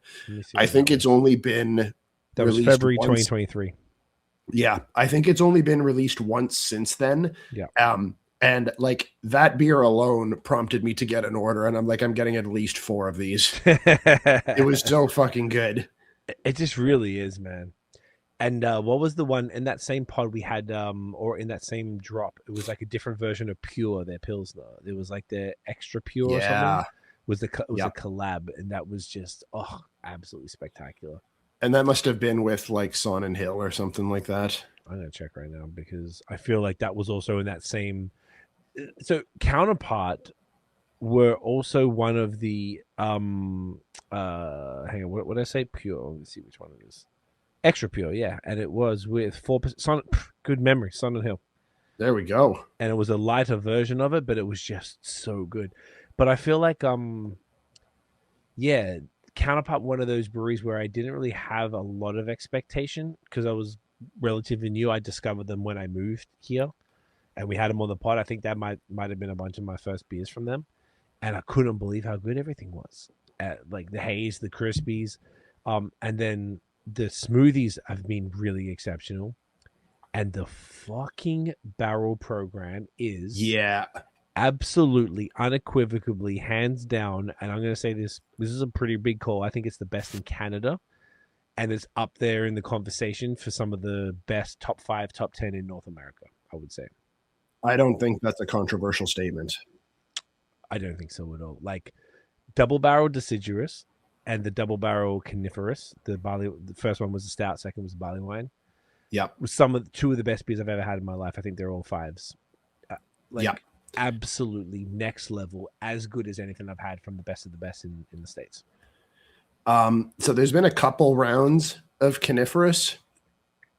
How many double barrel versions were there? Maybe it's 2 or 3. I'm gonna check.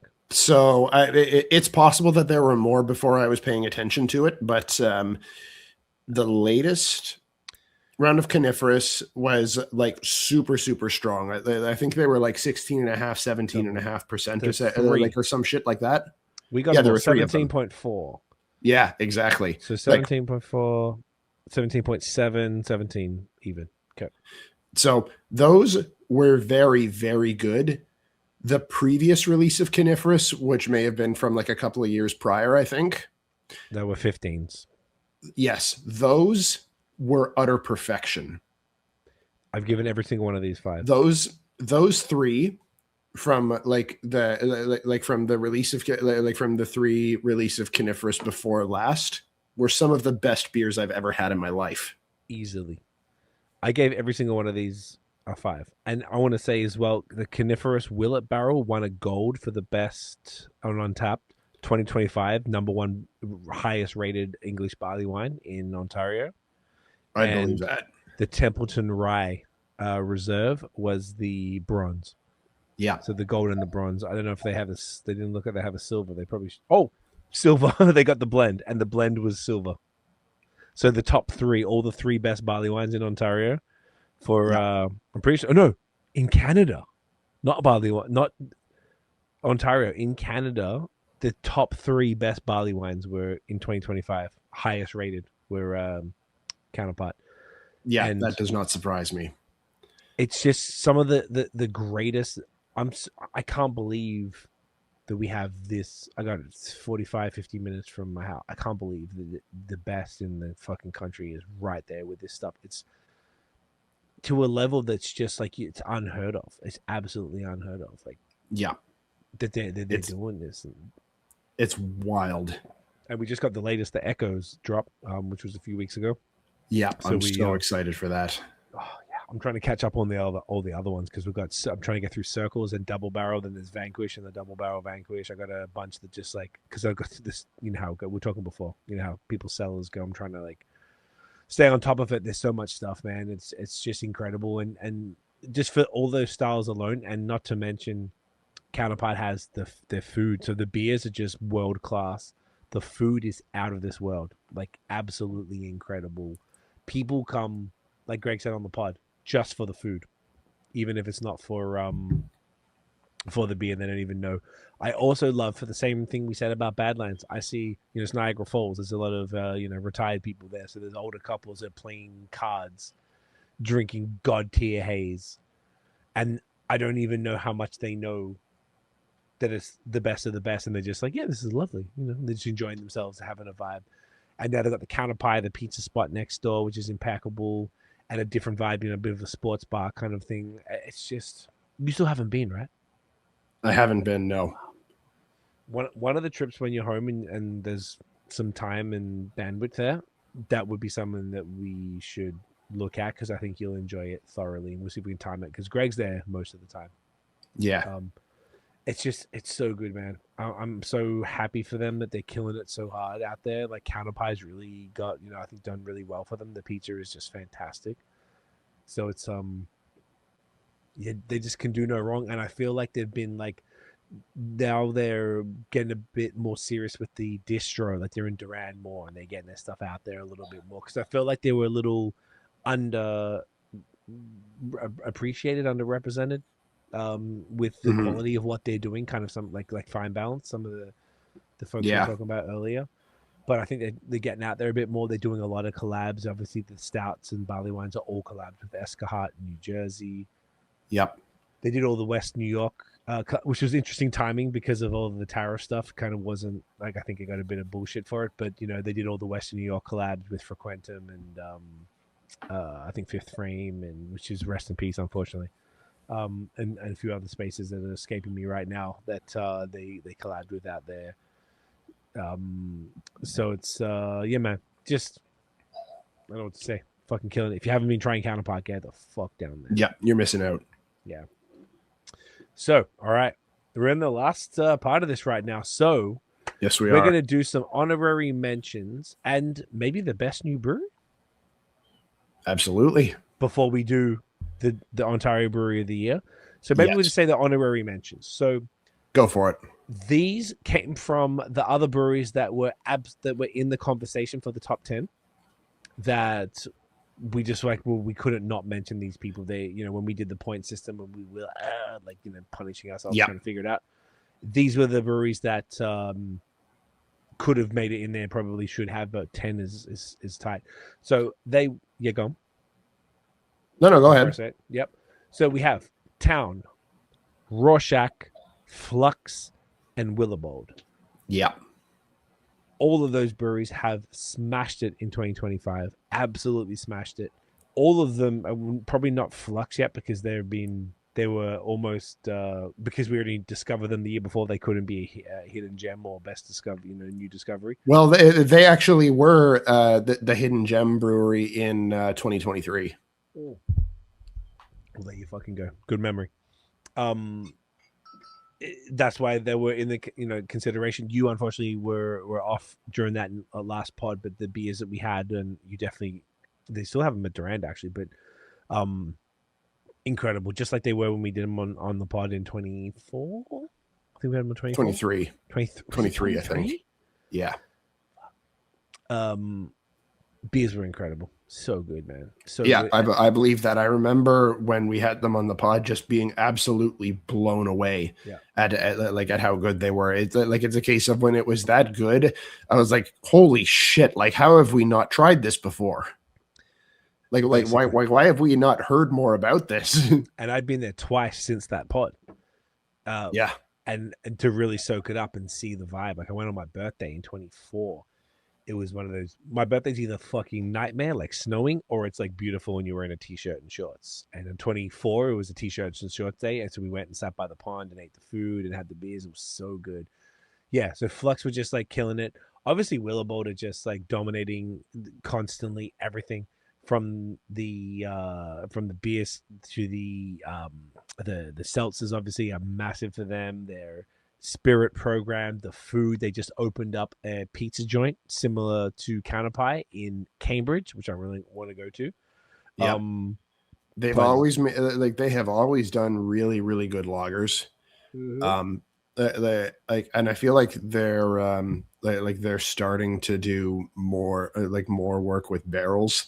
They recently did that Forever Young, which I think you've had, but I haven't had yet. No, I haven't had it. I have. Oh, you haven't had it yet? Okay. No, I've got a lineup of stuff I want to keep the fresher stuff.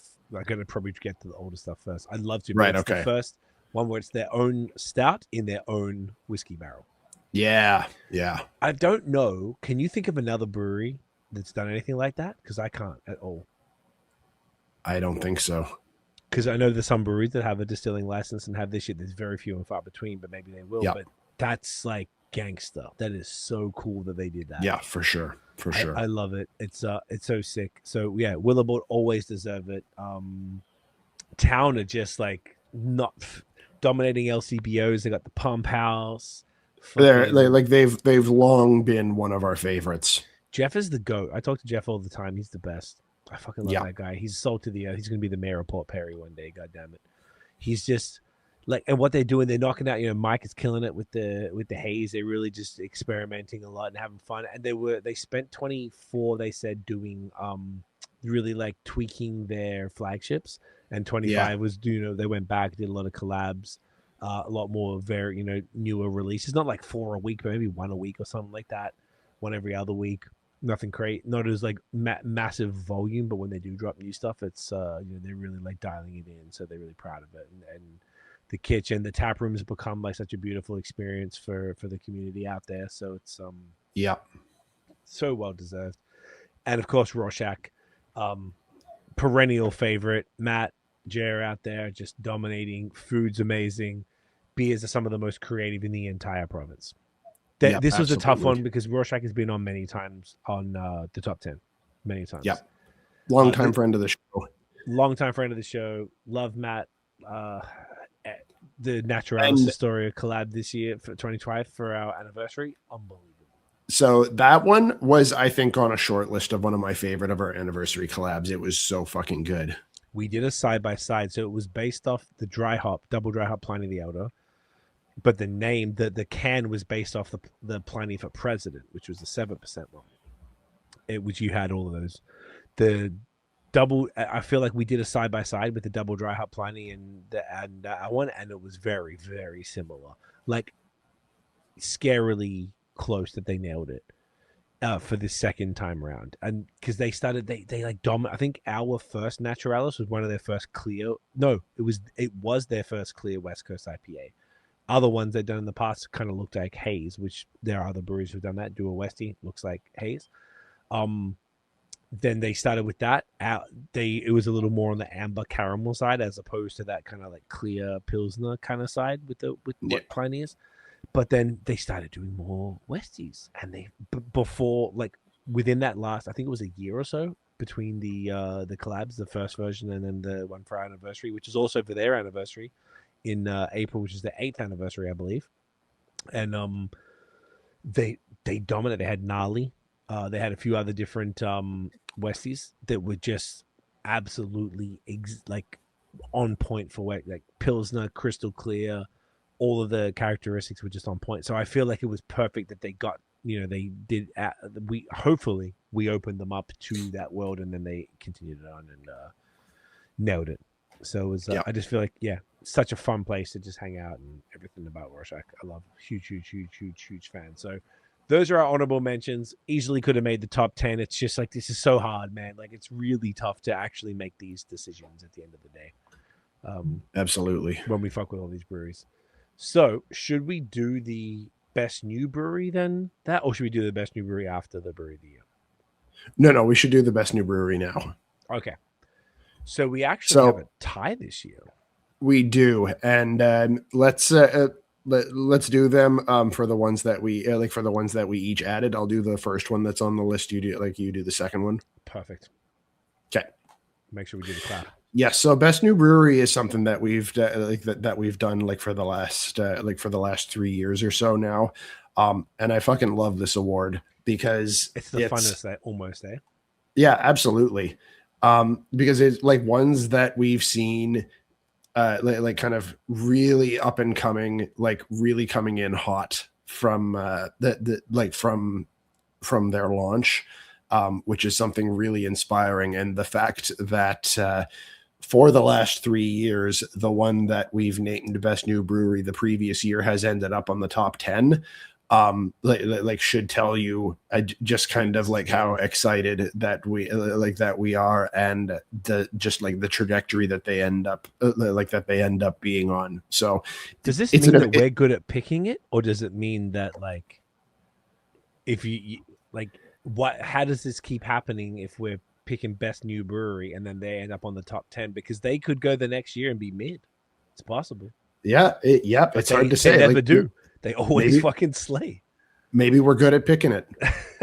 Maybe we're savants. I don't know. It's I'm just thinking I'm being silly, but like I just find that interesting that we're putting people as best new brewery, and it's probably they're making best new brewery because they're already showing the signs of continuing greatness, and then it's sort of like a no-brainer because they're already on this trajectory that they're like just going to hit that next sort of level. Yeah. I'm joking. It's not. We're not doing anything special, but it's like I think it's kind of cool that a brewery is already killing it, and then you can see they're like where they're aiming at, because they kind of like they're showing you as well with what they're doing, and maybe we're talking to them. We have them on the pod. We've had both of these people on the pod together, funnily enough. Yeah, and it's true. separately now, which I wish you were a part of both of those, but it was cool to have them both on. But yeah, I think it's an interesting kind of like a relationship with Best New Brewery and landing on the top 10. It's now that we're done. This is, what year is this, by the way? We should have said this in the beginning. We did it from, according to this note, 22, 23, no, 21.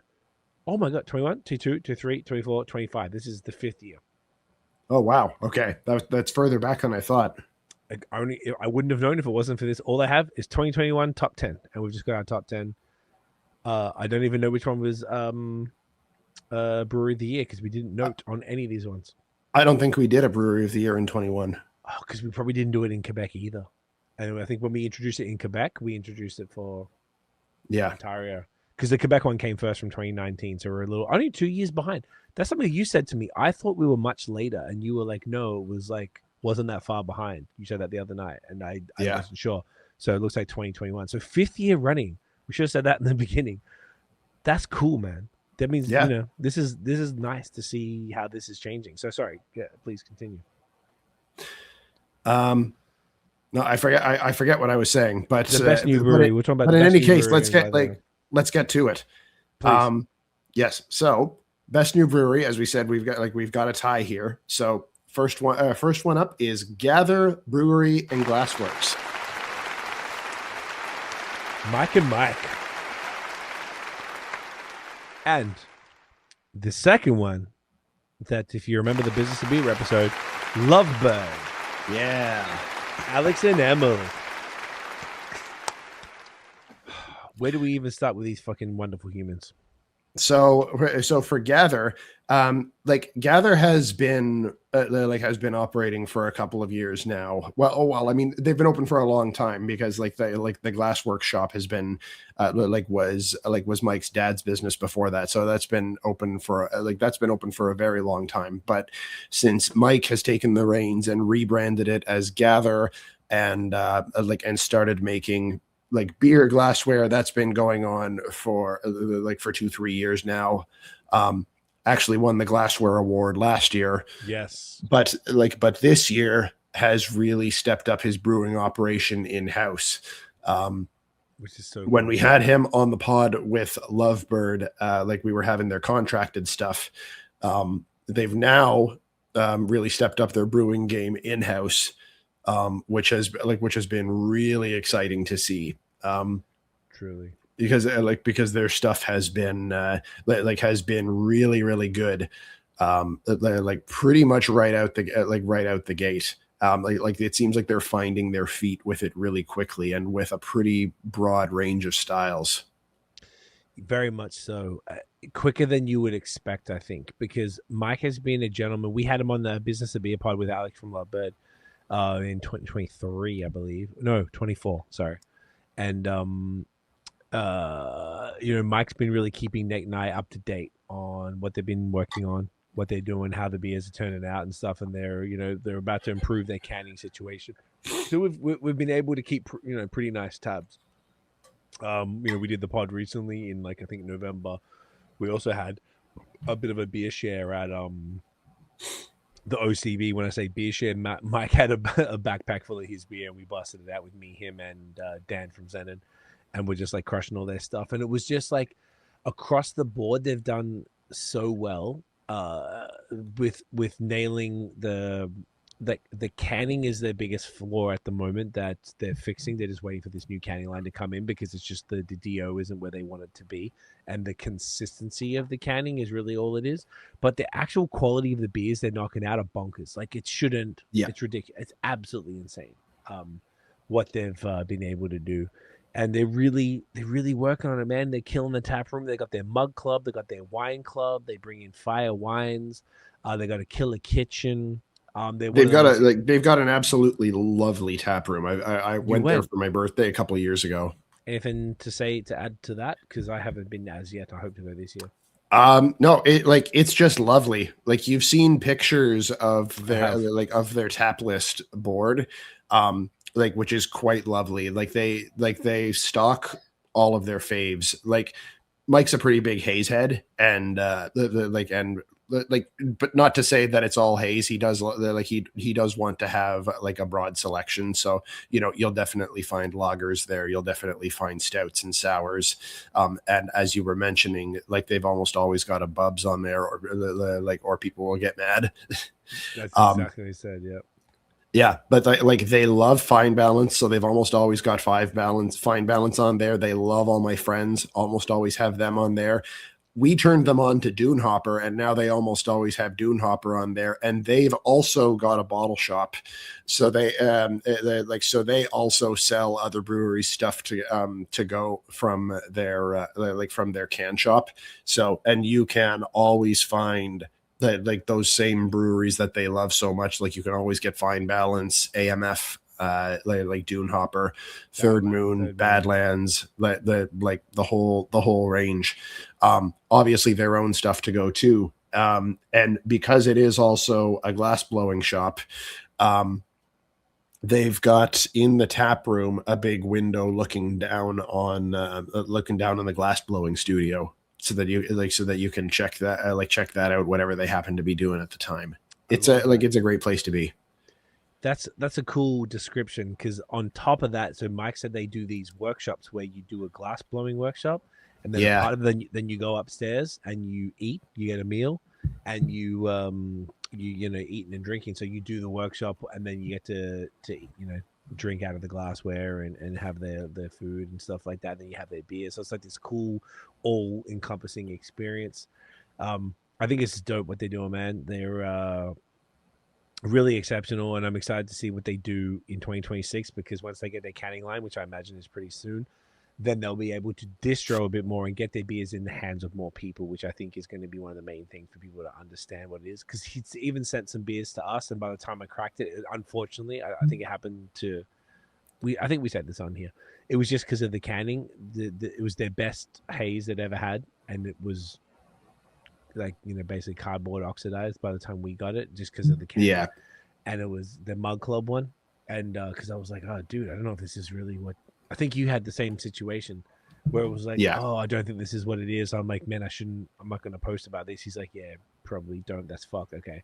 Which is really unfortunate, because that's what happens when you don't have the equipment. But it's been, I believe, purchased and arranged for. So it's just a matter of getting that to them. So I'm excited to see what Gather does in 2026. And on top of that, Lovebird. So Lovebird, when we had both Gather and Lovebird on, they were contracting some stuff out, and they had the Lovebird Snack Club in Thornbury. Now they have their own brewery and kitchen in Meaford, up the road, about less than 20 minutes up the road. In you just go right the same street. It's crazy, from Thornbury to Meaford. Beautiful spot. It feels like walking to like a fucking hipster restaurant in the Plateau at 11 p.m. type shit, with the brick walls and the way they've designed it. Emily's just killed it. They got Luca taps. They got incredible wine lists from like Pearl Morissette and things like that. They've got a crazy cocktail list and amazing local spirits.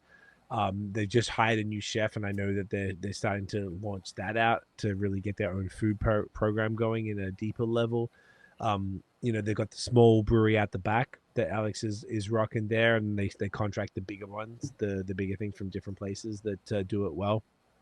And I think it's really exciting, and they're collaborating with a lot of local businesses, and they're just so tapped into what's going on. They're like such a cool couple that are just hustling to make it work. Alex is a fucking, as you know, like a chemistry genius type of dude. So the beers are just really thoughtful. Even when we were talking, I actually have to fill you in, but we were talking about a collab, like a pretty ridiculous idea for a collab. We're trying to figure out how it could work. And even just the way that he's approaching, I'm like, oh wow, that's fast. That's not what I would have thought.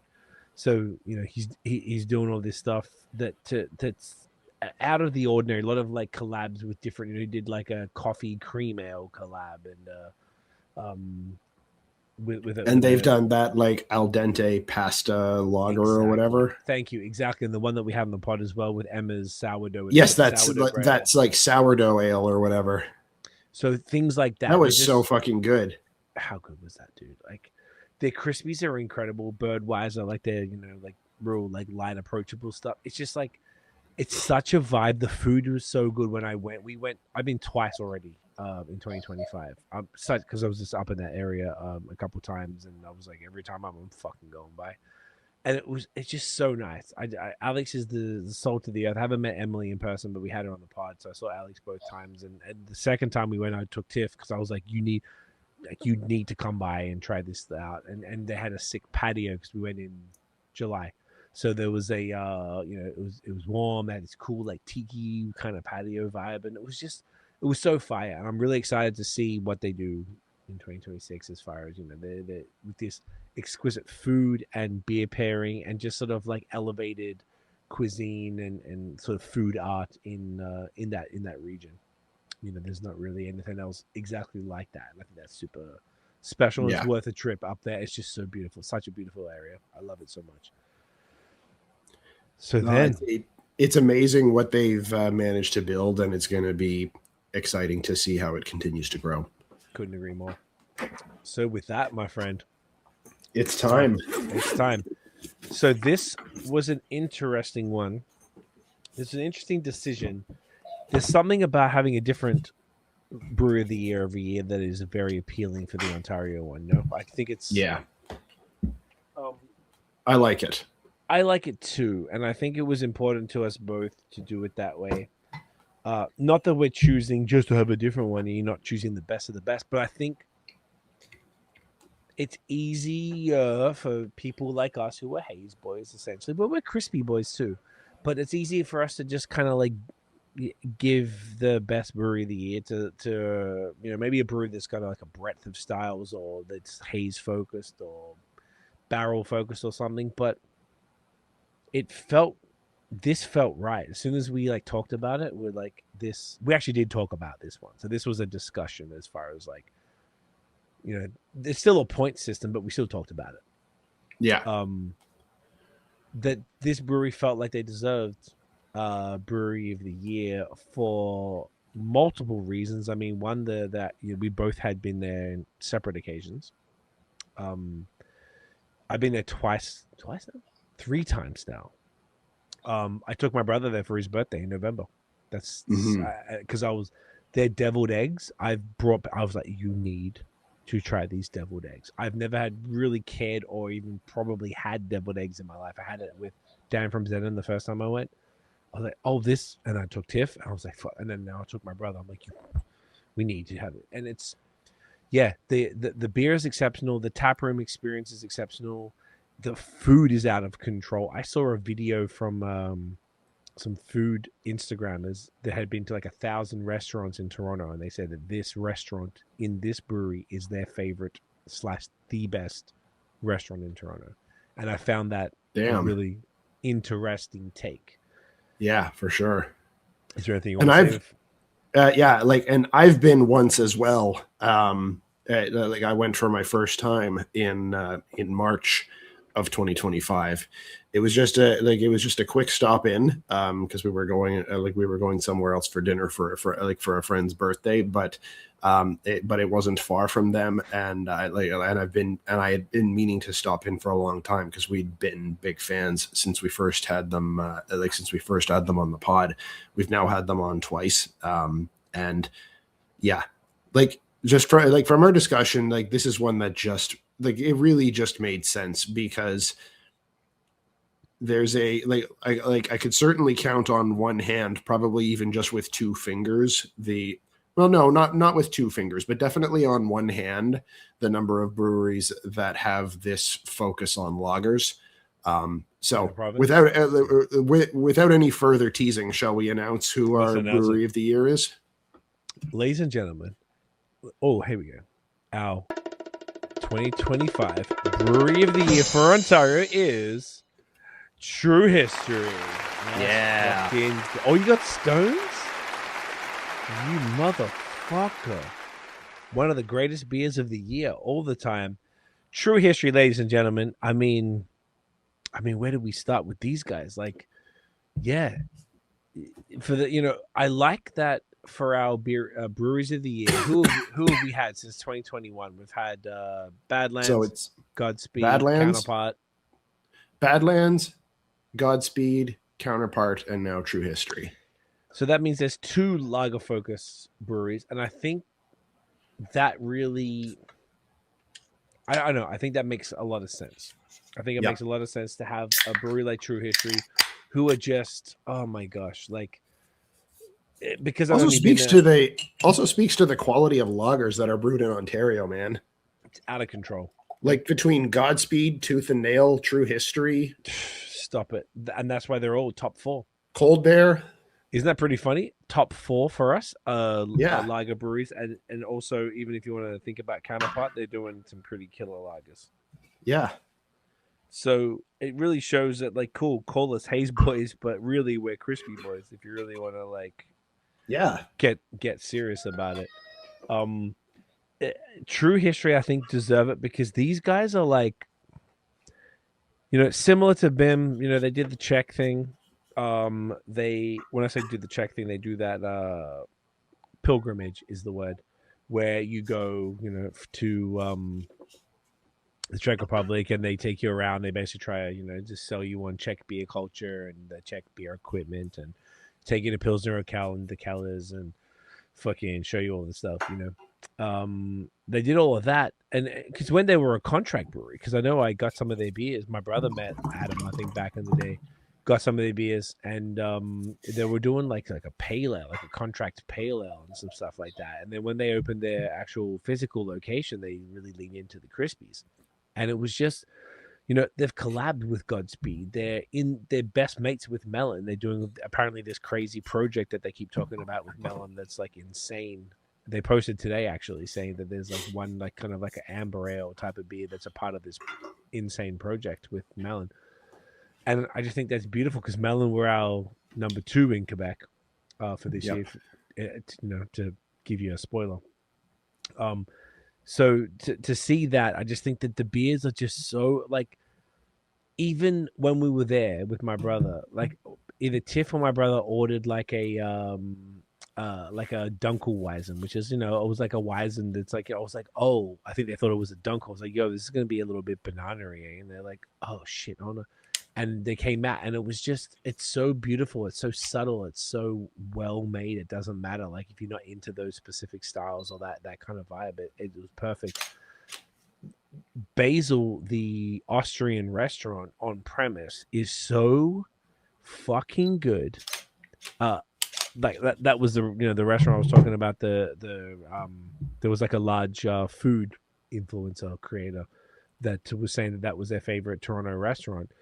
I've eaten there every time I've been there. The deviled eggs are something I've had every single time. They're absolutely out of this world. They keep getting better, and they change them up a little bit every time.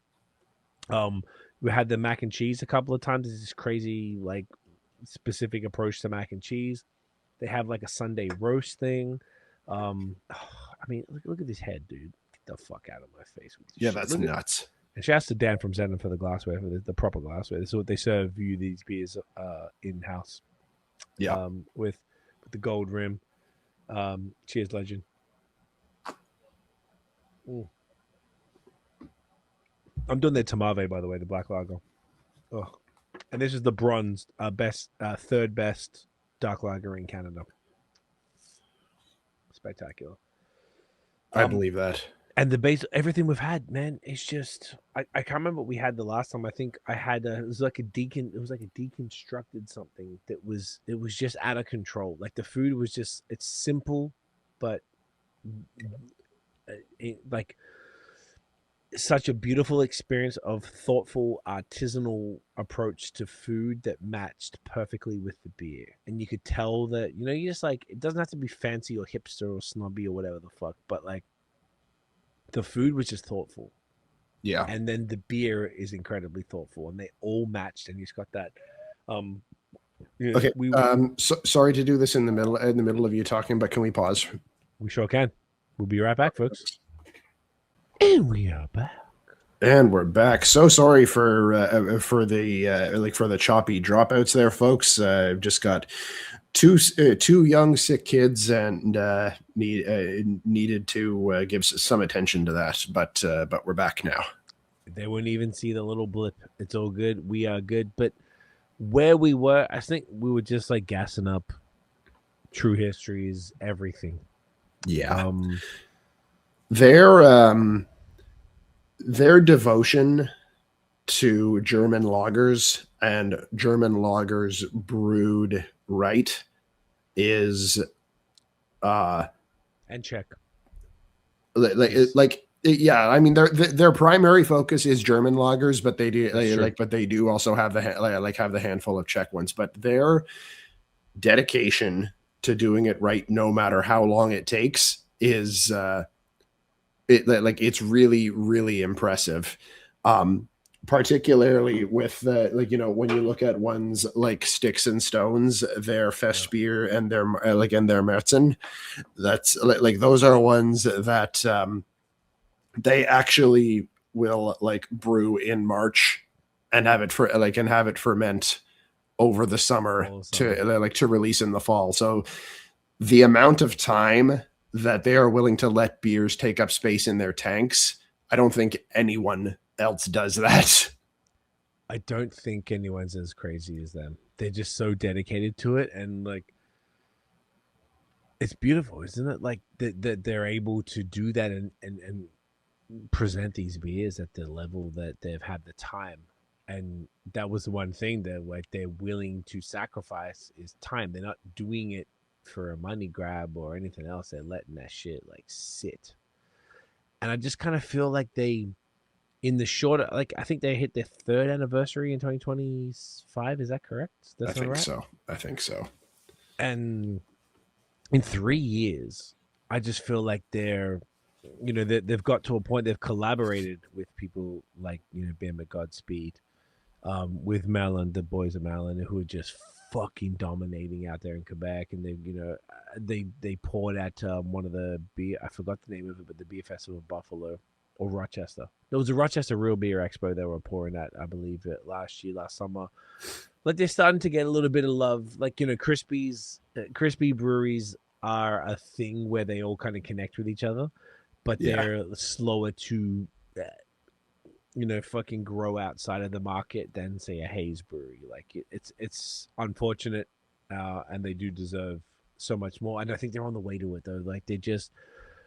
They're providing a real unique thing, and they're coming up with cool ideas like the Canadian Pilsner project, which is so sick. And in response to the tariffs earlier in 2025, which was just such a wonderful idea. And yeah, man, they're just like the salt of the earth dudes. They just they seem like their team is super cool, and they're really dedicated to the style in a way that it's like, damn, you guys love this shit, and they really do. And they live it, and it matches with their food and their vibe, and the beers are just I can't think of a single beer I'm like, oh, that was all right. It's always my god, no. Oh, what the fuck is a rut beer? Okay, that's what they're doing. Yeah. All right, that's it. They just it's always so creative and always so on point. And it's cool that a brewery that's so on paper a little fancy, they're so humble and they fuck around and they make fun of themselves. I just saw their post. There was the first post on Instagram of the new year today. They're making fun. They go, how they talk online. Adam. Their Instagram posts are so funny. Their captions are hilarious. That's all Adam, and I think Matt does the email. They're both hilarious. They're both ridiculous. They're just, and it's kind of cool that a brewery making exquisitely done lagers, which are a little on the you're a little more just straight and narrow side. Their social captions and their email are just ridiculous and fun, and I think that's what that contributes to it as well. That their branding's cool. I even just love something as simple as, this isn't the perfect example because it kind of crosses over a bit, but on a one that's labeled perfect, they've got the labels that are yours is probably a little nicer there. Like it's just, yeah, something small, but it's just the way that the labels sit on the short cans. And I know, Yeah. you and I are both big fans of short cans. You can drink volumes of stuff like that, and I just think they're exceptional. And in 2025, I went there at least. I think that I guess that was was it all my visits? It must have been because I went with Dan from Zenon. I went with Tiff on the summer, and I took my brother for his birthday. So I went 3 times last year. Yeah, I'm like, this is to the point where I mentioned upstairs to Tiff, and she was like, "Oh yeah, the deviled eggs." Like that was the first thing she said, not the beer. She said the deviled eggs, and that's when we took my brother. And was like, "Yo, you need to try these deviled eggs." Like, it's funny to take a product that I don't care about to take multiple people to a place to eat that product. That's a beer place, but I want them to eat the deviled eggs, and I don't give a shit about deviled eggs. That's I don't know. It's just wonderful, man. And I think they're really deserving, and I think it's an interesting choice. And I feel like it. I hope it really encourages people to go check them out and to see what's going on. To have two breweries of the year over the years that are crispy focused in Toronto. From this, I think is a pretty cool thing to have. I think so too. Most and like even just the progression over 3 years from best new brewery to on the top 10 to brewery of the year, like they are doing something fucking spectacular there. It's like their approach is not a straightforward approach. It is not one that would it's certainly not one that would be the most profitable. It is truly a labor of love for the product. That it's and like that is what is first and foremost with them, and what that product what that product results in is unmatched. Such a great way to put it, like a dedication to the product. Even if you think, as you said that, I was thinking of things like the hot poker stick where you put it into I think they do it for the Doppelbock for that specific weekend in the fall, like outdoors in the thing. Like I've always wanted to try it. The German little, I forget the name of it. I know Dominion did it, and I went to a place in Fort Lauderdale for it, and they didn't have it the time I went there. I was like so mad because I was so excited to try it, and it's just like a cool thing. And they have they do the barrel pours. I forgot the name of them. There's like a German name for the pouring them. It starts with V maybe, and they pour the they do the little it's almost like an English cask, but a German version of an English cask, I guess, from this little small little receptacle. And just all this authentic European stuff that, like, here in Canada, it's not something that we get at large. Like, it's actually super niche and super cool to be able to do that. And the fact they continually offer that along with authentic Viennese food from Basil. Yeah. Like, I just think that the whole partnership is beautiful. And I know they went through some trials and tribulations to get to that partnership. And it seems like it's working absolutely perfectly. And, yeah, man. I just can't say enough. If I lived closer, that would be like I would go there all the fucking time. And it's just like going to Toronto from Hamilton is an absolute nightmare. So I really don't go that often. But if I'm there, I'll do my best. Yeah, Ottawa to Toronto is quite a hike at the best of times, and I don't find myself in Toronto proper very often, but I was very glad that I had the opportunity to stop in this year, and I hope to again very soon. Yeah, I'm glad you got to see it at least. So that we both got to, because we'd had the pod. And we've had them on twice now. Yeah, I've had them on twice. Were you, dude? I'm so sorry. I don't even remember because this year's a blur. Were you on the second one? Or was it I was, yes. You were. That's what I thought. That was earlier in the year, right? And we had the follow-up. It was, yeah. So I was there in March, and we had them on shortly after that. So must have been like April or May or something. What do we? Dude, no, you're right. It was not too long before. I know. I think it would. No, it was 3 days before the event. That's what it was. Oh, is that what it was? Yep, okay. Yep. The Thursday, and the event was the Saturday. Oh, 2 days actually. Yes. Okay, I'm sorry. Thank you for reminding me. But yeah, it's when we came to this conclusion, we're like, yeah, this makes absolute sense for True Yeah. History to be that. And I feel like we have a real eclectic brewery of the year. And I feel like this is shining a light on something that's important to us, because obviously this is our opinion. Once again, we don't make as big a deal because I feel like people on the Ontario side are pretty chill, but Quebec side people have a little more opinions. This is our opinion only. It's, you know, it's based off just our thoughts and feelings on that. But I think it shows, like, you know, the fact that we've had Godspeed, but we've had Counterpart, but we've had Badlands as the brewery of the year. We're really like not dialing in on just one sort of style specifically. We're just, you know, like a brewery that really represents the province in such a beautiful way that like everybody should experience. And I think True History really encapsulate that. And I know you do too. And I think this was a fantastic choice for 2025. And I'm really stoked to see what they do. I'm really happy with it. Yeah. Yeah, it's beautiful, man. So with all of that said, you know, shout out to all the whole top 10, to all of the honorary mentions, to all of the separate awards that we had. I feel like this was, once again, very, very difficult. And if it's easy, that sucks.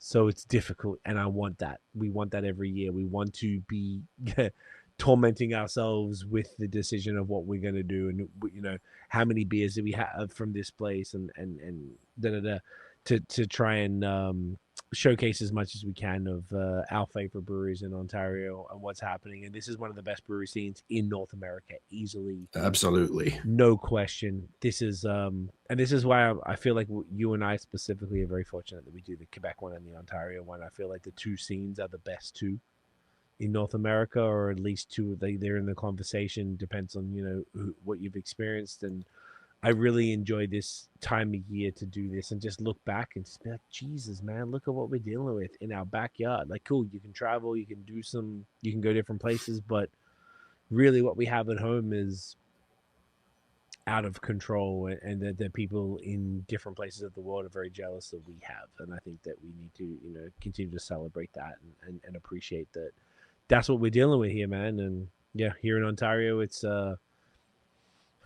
it's glorious moving here and being able to go to Durand and Shasta Chris for curating fridges like that. Like that fridge services us both. Yeah. For a lot of things, and it's you know, I'm very grateful to be able to drink like this and then still be able to get the stuff from Quebec and then other places. But like, if we just stuck between here and that, it's yeah, man. Fuck, what more can you ask for? This is the best it gets in craft beer, and we should all be very fortunate. So appreciate everybody tuning in and you know, supporting Ontario craft beer in 2025, and we're very excited to see what happens in 2026. And hopefully some of these newer breweries, or newer to us, will make their way through in the 2026 the top 10 list. And you know, that's what's happened in these last few years. There's just like, it just keeps going. It just keeps fucking going, dude. It's very exciting and very cool. Very grateful for doing this every time. Absolutely. Very well said. I love it. Nathaniel, anything else you want to end up with? You want to let the people know before we bring this home? I wish I did, but you summed it up pretty well. And my brain is so foggy right now, from being sick. So I just need to wrap this up and get my sorry ass to bed. I just want to shout you out for making this happen on an evening where you felt like this. And like, I've been there, and I'm definitely I would say I'm definitely more of a pussy than you. I don't know if I would have done it the same way you did. And I very much appreciate you doing it, because you know that this, once again, it's just, we want to get these episodes out, and because people really actually care, and you held it the fuck down and you crushed the beers. And I appreciate you immensely. I'm so sorry that you and the whole fam have caught this, and I hope, you know, as soon as possible, the next couple of days, this starts to ease up on you all, and probably good. I guess you get it out of the system now, and then hopefully you shouldn't be touched by this bullshit for quite some time. Oh, I hope so. Would be the optimist, because y'all are competent. But Nate, honestly, it's I held it down through 2025 for the second half of the year without you, and it was fine. I very much enjoy our podcasts that we co-host together. It's you know, you always bring a different perspective, so I'm very happy to have you back in 2026 Mate, it's good to be back. Yeah, it's great. We've now knocked out our 2 top 10s, and I'm excited to get into the brewery interviews and more business of beer. It's a beautiful thing. I'm glad you took the time that it needed to be. It's to take care of your family. It's a beautiful thing because you need to do that. But selfishly, I'm very happy to have you back on here and to smash it up because we've got, I'm about to book the Australia trip. We're gonna have a couple weeks, and you're actually going away around the same time, which kind of works out pretty nicely. So we're gonna have a few weeks break, but the pod won't be breaking because we're sort of banking up episodes leading up to any breaks. But we're gonna have some bangers this year, man. The rule for this year is diversification. I want to talk to people from more places, and we've been talking to some people from the Yukon and from from BC and from different things already to figure out some podcasts. So we're really trying to expand the brand a little bit and talk to some. I'd love to talk to people from like fucking Nova Scotia and New Brunswick and different. I've got a list of a few that I would love to talk to in Nova Scotia and a bunch in Calgary and. Oh, I'd love that. I would just love to do that because I know we support our Ontario and Quebec folks aggressively. I just want to I want to talk to some different people, and I want to expose our audience to them and their audience to us, and so that they, the folks who like them can explore the breweries that we talk to, and just to kind of grow that a little bit more. And I think that's an exciting thing to look forward to this year. So lots happening. Once again, this is the second of the most funnest, coolest pods of the year, with the top 10 breweries of 2025 in Quebec and the top 10 in 2026. So, guys, we'll wrap this up off air, but this was fun. Congrats again to True History, just fucking dominating and deserving it. And fuck, man, we love you guys. I'm excited. And just everybody doing incredible beers in Quebec, in Ontario, in Quebec too. But there's so many different ones, 450 odd breweries. We had to shortlist that down to like 15 or so to then get to the 10. So there's, we'd love to try some more. If there's any breweries that you think that maybe we overlooked and maybe didn't talk about, let us know in the comments. We'd love to check them out because we did that with Quebec, and Nate and I specifically went out of our way to get particular breweries to try and just cover a few more bases.